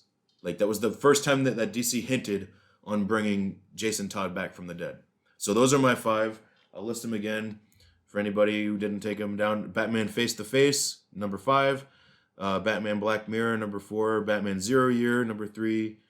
2 is The Long Halloween, and number 1 is Hush. So make sure to check those out if you've never read a Batman comic and want to get into it, or if you're a longtime Batman fan and have never read any of them. So let's get into this movie review, shall we? Yeah. I mean, we don't need to talk about Batman Forever. Oh, wait, before we get into that, though, you asked me what's my favorite Batman movie. You didn't say yours. My favorite Batman movie. Is it this? Is The Batman. Okay, all right, then let's just get... Okay. I don't want to talk about Batman Forever or Batman and Robin. I don't hate Batman Forever. I think out of all of the... This is also kind of controversial. Out of all of the late 80s, early 90s Batman movies, it's the one I can stomach watching. I don't like any of the Burton movies from like I can't stand Batman 89. I don't think it's a good movie. I haven't watched Batman Returns in years. Batman and Robin is a movie that you can't watch and not make fun of. So it's fun to watch, but not for because it's good. And then Batman Forever is just fine. Batman and Robin is like watching The Room. You just like making fun of it. Batman Forever is just fine. The Dark Knight trilogy is a masterpiece. It's the second or third greatest trilogy in my opinion of all time. What's the first? Lord of the Rings, and then I'd say Star Wars, and then this. Really? Have you not seen Back to the Future? Okay. Okay, yeah, you're right. Well, Star Wars really isn't a trilogy anymore, so I'd say Back to the Future. Well, the original. Yeah. Anyways, though, yeah, on to the review. Matt Reeves, The Batman. We saw it yesterday, opening night. We got our collector's cups. We got our collector's Batman buckets. I'm a very huge Robert Pattinson shill. I will watch anything that he's in. So we were very... Except for Twilight. I've seen Twilight. I haven't seen Oh, it. I don't want to. Except for you. Yeah, I love Robert Pattinson. Before this movie came out, I told you, you remember, I said that I think that he's a great casting choice for a younger Batman. I thought more along the lines of, oh, he's gonna blow everybody away because everybody's shitting on him because like everybody shat on Heath Ledger before. Everybody who says that, everybody who harps on Robert Pattinson as an actor has clearly never seen The Lighthouse, because The Lighthouse he is phenomenal in it, and I want to watch it with you one of these days. Yeah, definitely. Watching that movie, after you watch that movie, you will agree with me that Willem Dafoe is the greatest actor of all time. I would. Speaking of him, what villain would you cast him as in the Batman universe? What would you want to see him play? I would say the Joker, but like he's been the Green Goblin, so like no, I don't want him as the Joker. Oof. I think he'd be amazing as the Joker. He would be amazing as the Joker, but I don't want to see him as the Joker. Maybe Man-Bat? I don't know. I think Clayface would be a really cool pick for him. Ooh, because if they do like the old school Clayface is an actor. Yeah. And you could do a lot of really creepy facial work with him like morphing. I think that I think Clayface would be really cool. I think Man-Bat would be awesome. Clayface, Man-Bat, Mr. Freeze. Those are no. Only one man can play Mr. Freeze, and he's currently under contract with Marvel. Who is it? Patrick. Not Patrick. Freaking Professor X. Oh, okay. Yeah, I'd agree with that. Yeah. But so the Batman first impression. Well, let me just say this, right? I'll set this up and then you follow up. For the first 30 or 40 minutes of this movie, I did not like it. I was very restless in my chair. I didn't like where it was going, and looking back at it, that's because this movie is the first 40 minutes is setting up a lot. Like this is a 3-hour movie that feels like it's 2 hours. Yeah, I agree with it. Yeah. But for the first 40 minutes, it didn't feel like that. But that's because so much of that time is for setting up key components that will then make the rest of the story just flow very beautifully. So maybe the reason, I loved the first 40 minutes, and the reason that I loved it is because every time I see a new movie with my favorite comic book characters in it, I'm always looking for Easter eggs. So I was very in tune. Like that opening shot of the movie, you see a family with a little kid. I thought that was the Waynes. I thought it was like someone spying on the Waynes to like assassinate them or something like that. It ended up being the Riddler trying to kill the mayor, But I love crime dramas and the whole. This is basically like, I've never seen the movie, but I've heard a lot of people make this comparison. This is basically like Seven, but with Batman.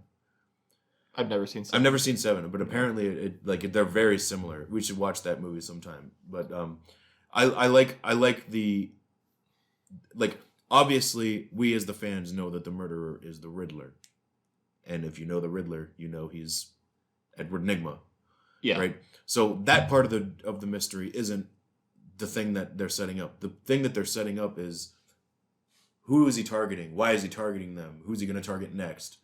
I'm not sure if you've heard this comparison, but a lot of people are comparing the Riddler in this movie to the Zodiac Killer.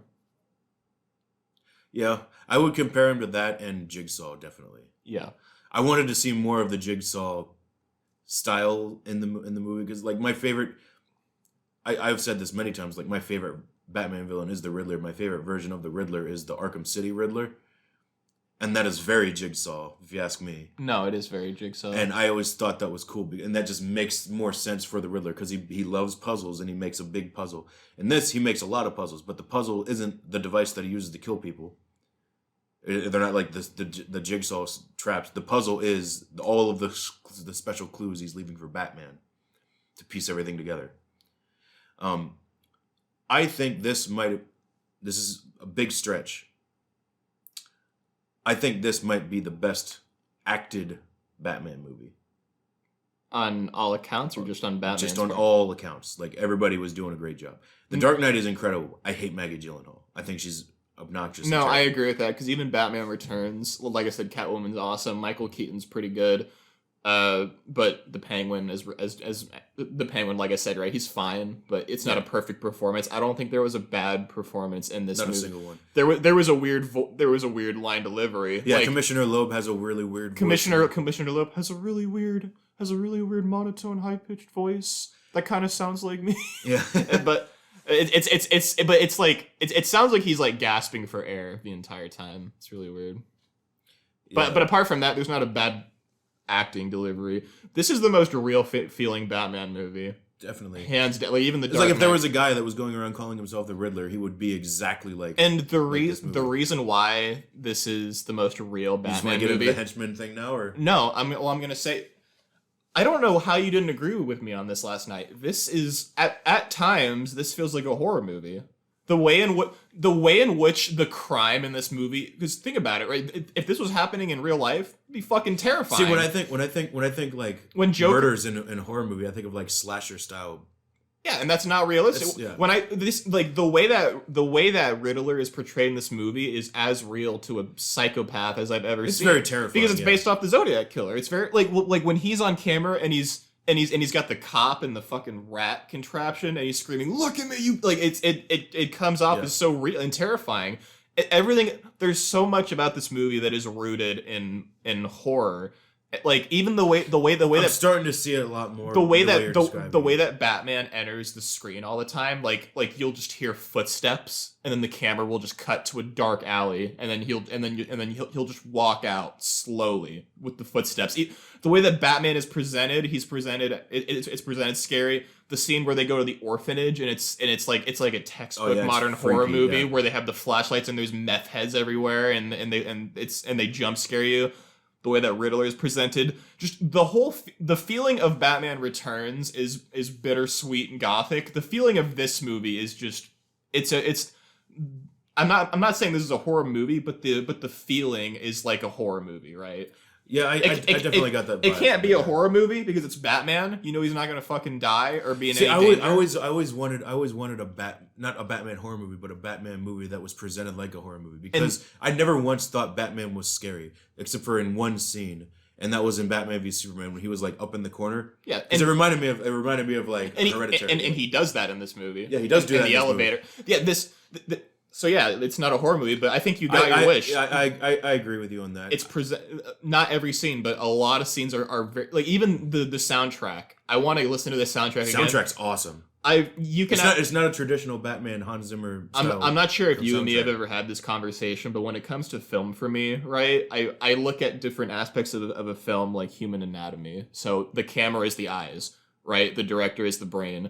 And you ask me, what is the soundtrack? The soundtrack to me is the nervous system, because without music, you can't feel emotion. You really can't. Like, think about any moment in any movie ever that's ever moved you. Now picture it without the music. It doesn't do anything for you anymore, right? Music is what sets the tone and what makes you either uncomfortable, happy, like the Star Wars ending where they're walking up and they have the triumphant music, right? Mm-hmm. Or the Dark Knight where the Joker is just laughing at Batman and the music's making you uneasy.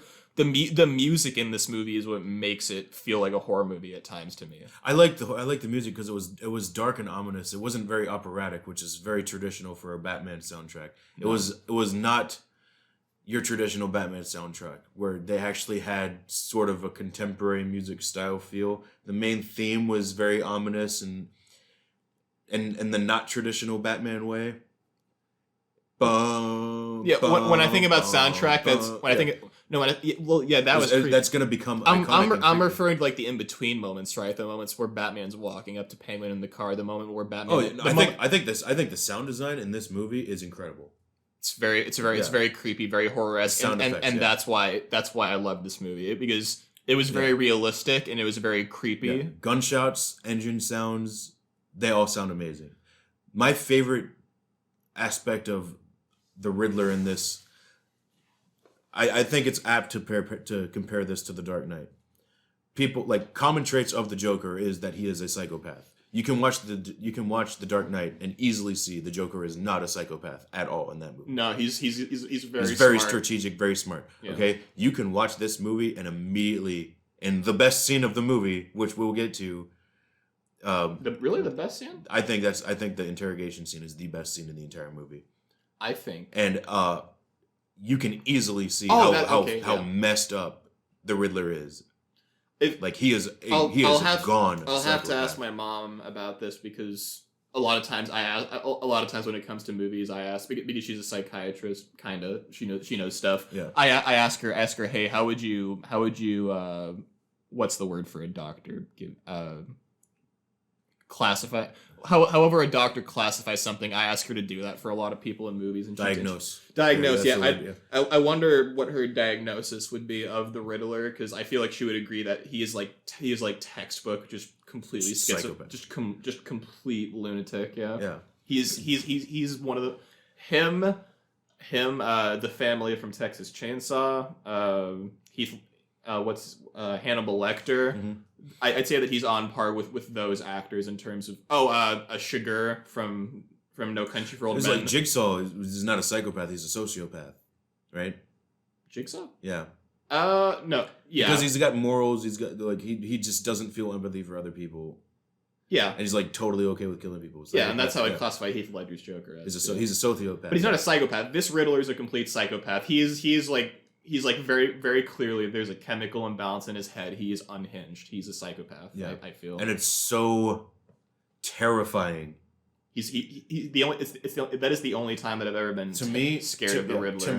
To me, like when he has the mask on, he becomes a different character, right? The way that he inflects his voice, where he goes from very soft to very, very loud and intense. Like remember that one scene in The Dark Knight when the Joker's got the dude that dresses up as Batman and he's like, look at me. Yeah. You get a lot of that in this movie with the Riddler, and it's terrifying. Yeah. Whenever he does that voice, it's not. And I feel like a part of why that's so terrifying is because when you do see the Riddler's face, he looks like a fucking loser. He looks like he's Edward. I think this is the most spot on casting of a character ever. Like Emma Stone as Gwen Stacy in The Amazing Spider-Man. She just straight up just looked like Gwen Stacy.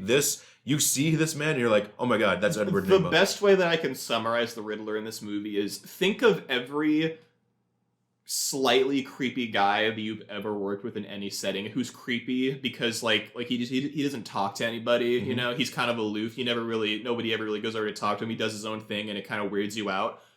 Now imagine if that guy was secretly a psychopathic mass murdering killer. Yeah. That's the vibe that Riddler gives off. Like he's a serial killer. He looks like every creepy guy that you've ever worked with and didn't get to know. Yeah, and so let's talk about the infamous Arkham scene that I'm going to dub as the infamous Arkham scene because I think it's that good. I told you in the movie theater last night as soon as it was going on, I'm like, I think this scene is better than the interrogation scene in The Dark Knight. I would call it. Well, yeah. I mean, it was awesome. Yeah, like just the acting in the scene was phenomenal. So the best part about the interrogation scene in The Dark Knight is, yes, we all know like the Joker's basically playing a game, and it's a plot device. You know what I mean? It's not. He's just toying with Batman. Batman is basically nothing to him. He's just like having a conversation. He's chill. In this, Batman is literally finding out that he was being manipulated the entire time by the Riddler to catching Falcone and catching all of these. Yeah, people like to talk about Batman creating villains. A lot of times, Batman literally creates this villain because Batman wants to stop the criminals, right? Well, so does Riddler in this movie, and even like throughout this whole scene, Riddler is under the impression that him and Batman are working together, right? He just doesn't understand why Batman's being mean to him because in his mind, Batman, we're partners. You were helping me catch Falcone, right? You brought him out in the open so that I could kill him. Isn't that what we were doing? Like he's fully under the belief that he is helping Batman. They are friends. They're in this together. And then when he finds out that Batman isn't working with him and Batman basically verbally chokeslams the guy. Do you want to? Here's what we're gonna do. We're gonna do a little replay of the scene. You be Riddler and I'll be Batman. Okay. All right. 3, 2, 1, go. Like, but Batman, like, we were You're a freak. You're a freak who kills for money. No! You're nothing like me. No! You're nothing like me, and you never will be. No! You're not. That's the whole scene. It's the Riddler having a mental breakdown while Batman is just calling him out for being a psychopath and a freak, and the Riddler is just full on like he's bawling his eyes out, banging his head. No. Like he's just devastated. It's very uncomfortable. It's very, very uncomfortable. And also, this is the scene from the trailer where he finds out. Oh, they allude to like, oh, Batman is Bruce Wayne. I kind of took it a different way. I think that Aaron and I disagree with this probably still. On what? Like, I think that the Joker doesn't know, I think that the Riddler doesn't know that Batman is Bruce Wayne. Okay, yeah. So heavy spoilers, right? We're deep into spoilers now. Well, heavy spoilers directly because I'm gonna go scene by scene, right? The camera work, right? Batman's talking to Riddler, and then I don't remember the setup, so Riddler's killing bureaucrats in the movie, right? Yeah. And then he gets to Bruce Wayne, and he says we almost got them all, didn't we? And then he looks up and he says Bruce Wayne, and then Batman looks over to the right, and there's a still shot of the camera in the top right part of the room.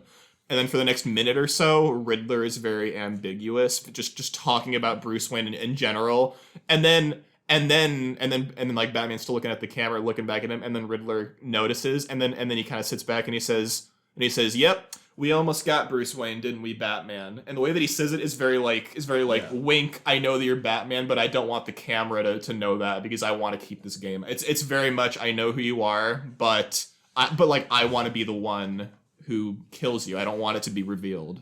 That's how I took it. Yeah, and there's a scene in Hush that I guess. Spoiler warnings for Hush if you don't want to listen to this part and spoil Hush. But I was praying that we were going to get a mirror image of that scene in the comics where Enigma basically is like, I know that you're Bruce Wayne, and then Batman kind of just lay at the smackdown on his candy ass with his promo ability, and he's basically like, riddle me this: what is a riddle that everybody knows the answer to? And he basically is like, it's worthless, like it's not worth knowing, like, and then that basically like crushes everything that the Riddler is, and it's like the most powerful. I'm underselling it a lot, but like I wanted to see a moment like that, and we kind of got it because Batman just was like, you're a psychopath, you're nothing, you're gonna die in Arkham Asylum, like it was awesome. But I think that's the best scene of the movie. Let's talk about the best aspect of the movie, and that is. We both agreed on this, and this is why like this finally gave an entirely plausible reason for how villains get henchmen. Yeah, earlier I was talking about how I think it's ridiculous that the Joker's henchmen in Batman 89 are like dressing up like clowns and spray painting art with him. Like, It makes no sense. In the same way that this movie feels terrifying because it's presented realistically, it uses aspects of the modern world to tell its story, like the dark web, right? Throughout the whole movie, Riddler is posting videos of what he's doing, just like the Zodiac Killer or whatever. And then they're in Riddler's apartment, and you see one of Riddler's videos is a live stream on the dark web, and you see a whole bunch of different comments from like-minded people on there saying, just telling him, yeah, fuck yeah, Riddler, keep doing what you're doing. And that's how he got his henchmen for the final battle of the movie was he reached out to people like that through the internet, which definitely happens nowadays probably. I don't know. Yeah, no, it was a very have you ever seen the movie American Assassin with Michael Keaton and No. The guy, he looks like Harry Styles, but I don't think he is. No. So at the opening shot of the movie, it was very John Wick-esque, where he's like he's watching a video on his phone. Yeah. Of him and his girlfriend he's proposing to is going to be his fiance. No. And then there was like a mass shooting, and she ends up dying, and she was killed by a jihad terrorist. So you have like a little montage of him like going to like MMA school and going to gun ranges and stuff, and like basically self-training to become this ultimate killing machine. And he's on the dark web chatting with like an ISIS member. And that's what this reminded me of. It was like all of the comments, there are people out there that are like just dying to be a henchman for someone. Yeah, the henchman. This is like an expanded version of The Dark Knight for me, because it's not really talked about that much in The Dark Knight, but you do get that one scene where like it's revealed that Joker was recruiting people from Asylum for like the guy in the cell who's like, he's like, oh, Joker said that he would make the voices go away if I helped him, and then like that's all that you really get. So like that he's getting people from Arkham Asylum. This is like an expanded version of that. So this goes with the whole Green Beret theory, right? Like, so the whole point of a Green Beret is they're force multipliers. They're a guy that you go in for like unconventional warfare. You send them into a country with 12 of them, and they will create a guerrilla force and overthrow the government.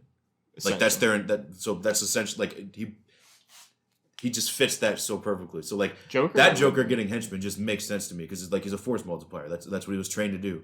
Yeah, you know what I mean. Plus, and like mentally unbalanced people are very easy to manipulate. You know what I mean? This movie just... I think the climax of this movie is more like, holy shit, than like Thanos snapping his fingers at the end of Endgame. I would say that this is the most... I've like, during the movie... It has consequence. Well, you remember, during the movie, I literally said out loud, holy shit, Batman lost. Remember I said that? I like, even during the Dark Knight Rises, I never thought that. But in this movie, I thought it so much that I had to say out loud, Batman lost, Riddler won. Because shit just hits the fan so hard. So here's the thing, right? Our first thought when Thanos snaps everybody away is, well, they're all going to come back. Yeah. Maybe one might die. This has severe consequences. Like, an entire city was flooded and a lot of people died. Like, yeah, if you haven't seen the movie, during the interrogation scene, Riddler tells Batman, I positioned explosives. No, that wasn't in the interrogation scene. That was when he was like, I thought you figured it out, but you didn't. Oh, like, we're supposed to be safe here at Arkham. Because his plan was to commit all these crimes and then turn himself in so he'd go to Arkham and be safe from the flood. He positions explosives along the seawall of the city, blows up the seawall, floods the entire city to the point where like half of Madison Square Garden is filled up. And then the henchmen that he has recruited on the dark web, they are waiting at Madison Square Garden to have a mass shooting. Yeah, to have a mass shooting, which again, right? It feels like a horror movie because it's like, oh shit, stuff like that fucking happens. There's mass shootings. There's creepy people on the dark web. There's insane people like this guy. The Zodiac Killer was a real person. Like, everything about this movie, I don't think there's not a single thing about this movie that doesn't feel realistic. Let's talk about this for a little bit. So Batman has had many nicknames in the past: the Spirit of Vengeance, the Dark Knight.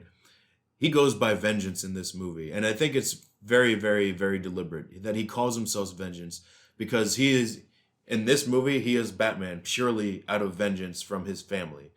And at the end of the movie, I feel like he drops the vengeance namesake because he realizes that vengeance isn't going to work. He's very depressed, emo, moody, and angry. No, so vengeance in the way that like other people call him Vengeance. They don't call him Batman, not once in the movie. Well, no, I was just going to say, right, and like the word vengeance has that stigma. Yeah, and then at the end of the movie, he's helping people, right? He's holding a flare and he's reaching out his hand and he's helping hero. People. Yeah, he's a superhero. Like, and that's the best shot in the movie is the overhead shot of Batman walking through the water, holding a flare, leading a group of people out of debris. That's the best shot in the movie. Yeah, I think this movie I think Zack Snyder kind of understands Batman a little bit, right? He understands how Batman's supposed to look, how he's supposed to move, his importance with the Justice League. But he doesn't understand the core concepts of the character, and that's why his Batman was killing people. His Batman was killing people for a valid reason that they just cut from the movie. Like, he killed people because Jason Todd died. Yeah. And he's just like, well, there's nothing left. I failed. I'm not doing it the right way. I need to start killing people now. They never explained that. But this Batman is very deliberate about not killing. And is very deliberate about protecting life, which I think is an essential part of the Batman core characteristics. Yeah, the whole reason why Batman does not kill is because Batman never wants another human being to feel the way that he did when his parents died. He never wants anybody, even a criminal's family. He doesn't want anybody to ever feel that pain. Like Batman kills a thug. Next thing you know, his son becomes the next Batman, and Batman's the villain. You know what I mean? Like that aspect of it. I think he gets the core concepts of Batman better than probably any director ever has in this movie, and that's probably why I loved it so much.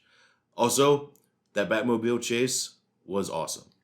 Before we end this review, I just want to briefly say that the shot of there's a scene in this movie where the lights are out and Batman is fighting people in a dark hallway, and the only light illuminating the shot is the gunfire. And there's a shot of two henchmen are side by side shooting down the hallway, all shooting into Batman's guts, and Batman is not flinching at all. He's just no selling everything. He's no selling, walking through the gunfire as it's hitting him in the chest and the armor. That shot alone was worth the ticket. It's that entire scene to me was like Darth Vader or Rogue One. It was awesome. We got to talk about the I guess the funeral. Funeral? Where the guy drives the bomb defusal scene. I think that's the best That's one of the best scenes in the movie. Like I said, I was not liking this movie for the first 30 minutes, and then Batman goes to the mayor's funeral. Riddler sends a guy there with a bomb around his neck, and from that and the interrogation scene are the best in the movie. But that's the scene that like got me into the movie officially. Yeah. But like, what part of it did you like the most?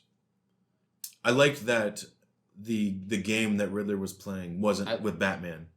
So up until this point in the movie, we thought that Riddler was just playing with Batman. He was trying to throughout all these murders, Riddler is leaving note cards for the Batman that say to the Batman, and you think, oh, he's taunting him. No, he's not. He's trying to help him. In the Riddler's mind, this scene is the scene where you kind of find that out. In the Riddler's mind, it's him saying, "Here you go, Batman. This is the next part of our plan." Yeah. So like here's the thing, right? So he sends this guy in with a bomb and a phone strapped to his hand, right?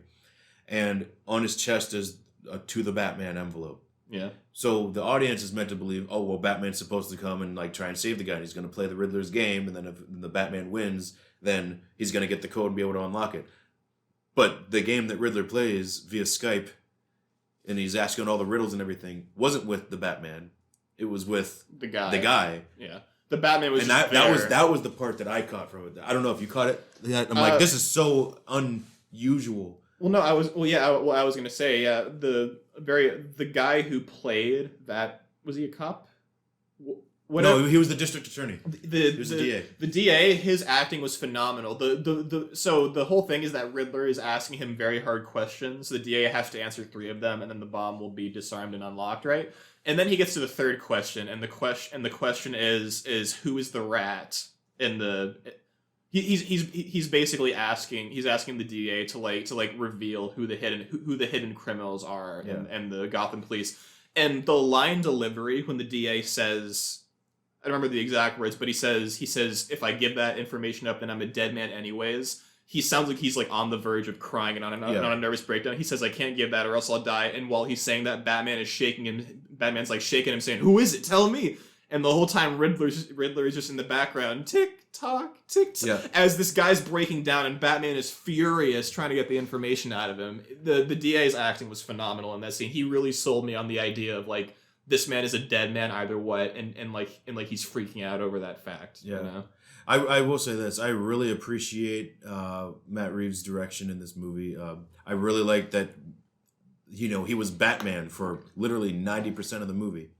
There's like maybe 4 scenes where he's Bruce Wayne in the entire movie. And the rest of the time he's Batman. Yeah. That's awesome. What did you think of Colin Farrell as the Joker? Or as the Penguin?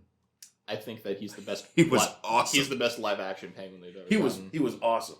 It's like we said, Penguin is best used when he's a pawn in other villains' games, and that's exactly what he was. There's a comedic scene where like they think that they're following a Riddler clue that leads to Penguin. And then Penguin's like, what are you guys, stupid? No, this is what it means. He's like, Falcone's the big guy, I'm not. And they have him handcuffed and like bound at the feet.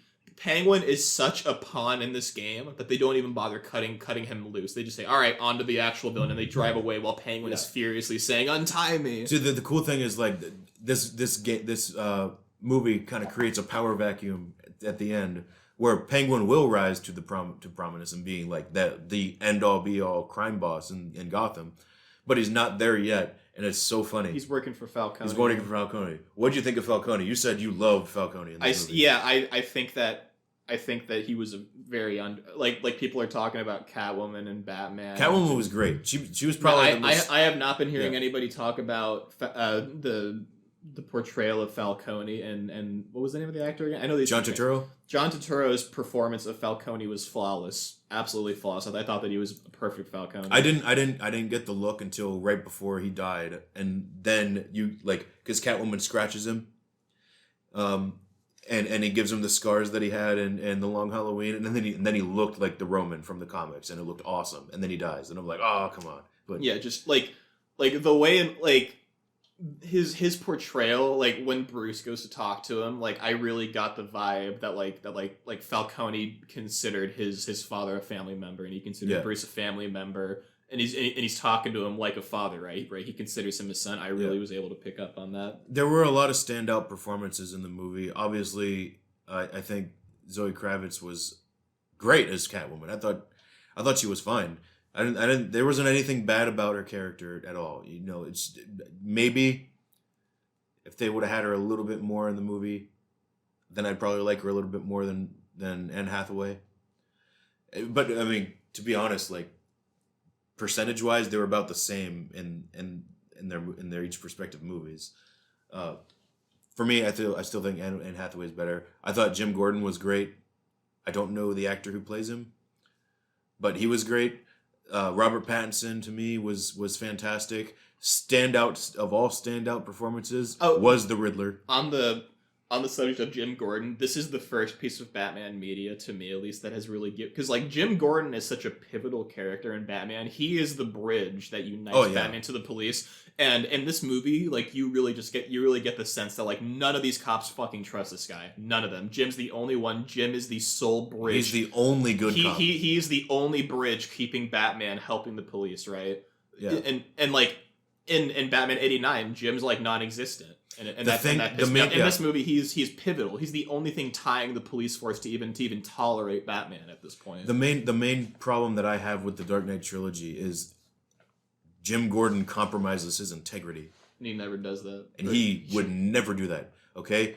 And think about this. All right? In The Killing Joke, you've seen the movie, right? The Killing Joke, read the comic. It's the one where Barbara Gordon gets shot and paralyzed, right?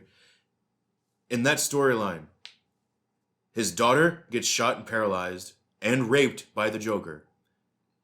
Then he gets kidnapped, stripped down naked, and tortured, showing pictures of the Joker raping his daughter, tortured with all sorts of shit. And then when Batman finally shows up, he tells Batman, bring him in by the book.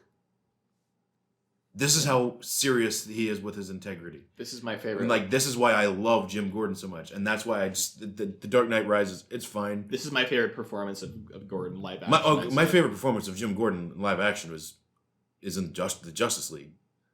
I love J.K. Simmons as Jim Gordon. He wasn't in it that much, though. He wasn't in it that much. I know how good of an actor he is. And he just looked like Jim Gordon from the comics. And I'm just like, yes, more of that, please. But yes, as he's not my favorite, but he's probably the best live action performance of Jim Gordon. So to finish this off, what would you rank this movie out of 10? Out of 10? Yeah. See, I'm trying to find flaws that make it not a 10. Because other than that, I would say it is a 10. You know? To me, the only flaw, and I know that you don't agree with me, but I think that Batman is a little bit too mean to Alfred for my taste. That really... Well, it's like I told you, You right? just haven't read that many Batman comics. But like, they have this whole setup where they're in the hospital and Batman's talking to Alfred, betrayed, and he says, "You lied to me." And I'm watching the scene and I'm like, I'm sorry, am I supposed to feel bad for Batman that his friend betrayed him? Because like, they set up that he fucking hates Alfred in the beginning, so why would this lower his opinion of Alfred even more? It didn't work for me. If he was indifferent and like not willing to accept him as a father, and the sense of like, yeah, Alfred, so where he's like his butler, that's fine. But the fact that he's just like, fuck you, leave me alone, you're not my dad. Like, he's just it didn't. He does that all the time in the comics. But like, I got the vibe in this movie that Alfred was the one that trained him. Yeah, I did not like. Did you get that vibe too? I was not a fan of the Alfred in this movie, but he's only in it for like 10 minutes. Andy Serkis was great as Alfred. I thought he was fine. He just wasn't. When you're not in a movie for a very long, like, I love Jeremy Irons as Alfred, but he's not in any of the movies for that long. Michael Caine's the best Alfred because he's in all of them. Yeah, for you know what I mean. And that alone bumps it down to a 9 out of 10 for me. 9 out of 10. Yeah. I'd say I liked it a lot more than you. I'd probably go 9.5 out of 10. I think that's. I don't think you did like it more than. I think that we both liked it a lot. I just didn't like the Alfred shit. Okay. All right. Yeah. I'll agree with you then. 9 out of 10. Well, no, I'm not telling you to change it. I'm just saying that we both liked it a lot. Yeah. To me, it's the best Batman story in a movie, live action movie, ever made. And the more that I'm thinking about it, I think that I do like it more than Batman Returns. Okay. Just because I can confidently say Batman Returns is an 8 out of 10. We can revisit this at some point when when the inevitable sequel comes out. Rethink about it, because I mean, Batman movies, there's a lot of good ones and there's a lot of bad ones. So it's easy to separate the good from the bad, but it's very easy to have recency bias when a new movie like this comes out. So as of right now, it's my favorite Batman movie. It's not my favorite movie. The Dark Knight's probably still my favorite movie from start to finish because I just think it's just a masterpiece. But yeah.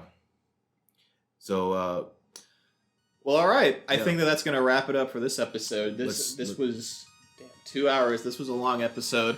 Let's talk a little bit about what's coming up.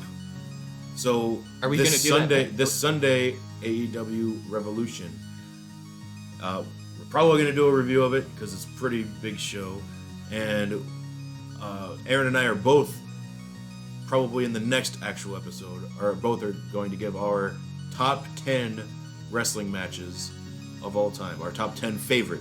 And that's from WWE, AEW, New Japan, just anything. We're gonna we'll do a review of Revolution, and then we'll follow that up with our top, or we can do it the other. Yeah, either or, but it's gonna be a wrestling focused episode for the next episode. So if you like wrestling, if you want to get into wrestling, want some good matches, and you want a review of AEW Revolution, make sure you keep in touch and make sure that you subscribe and hit the bell. Yeah.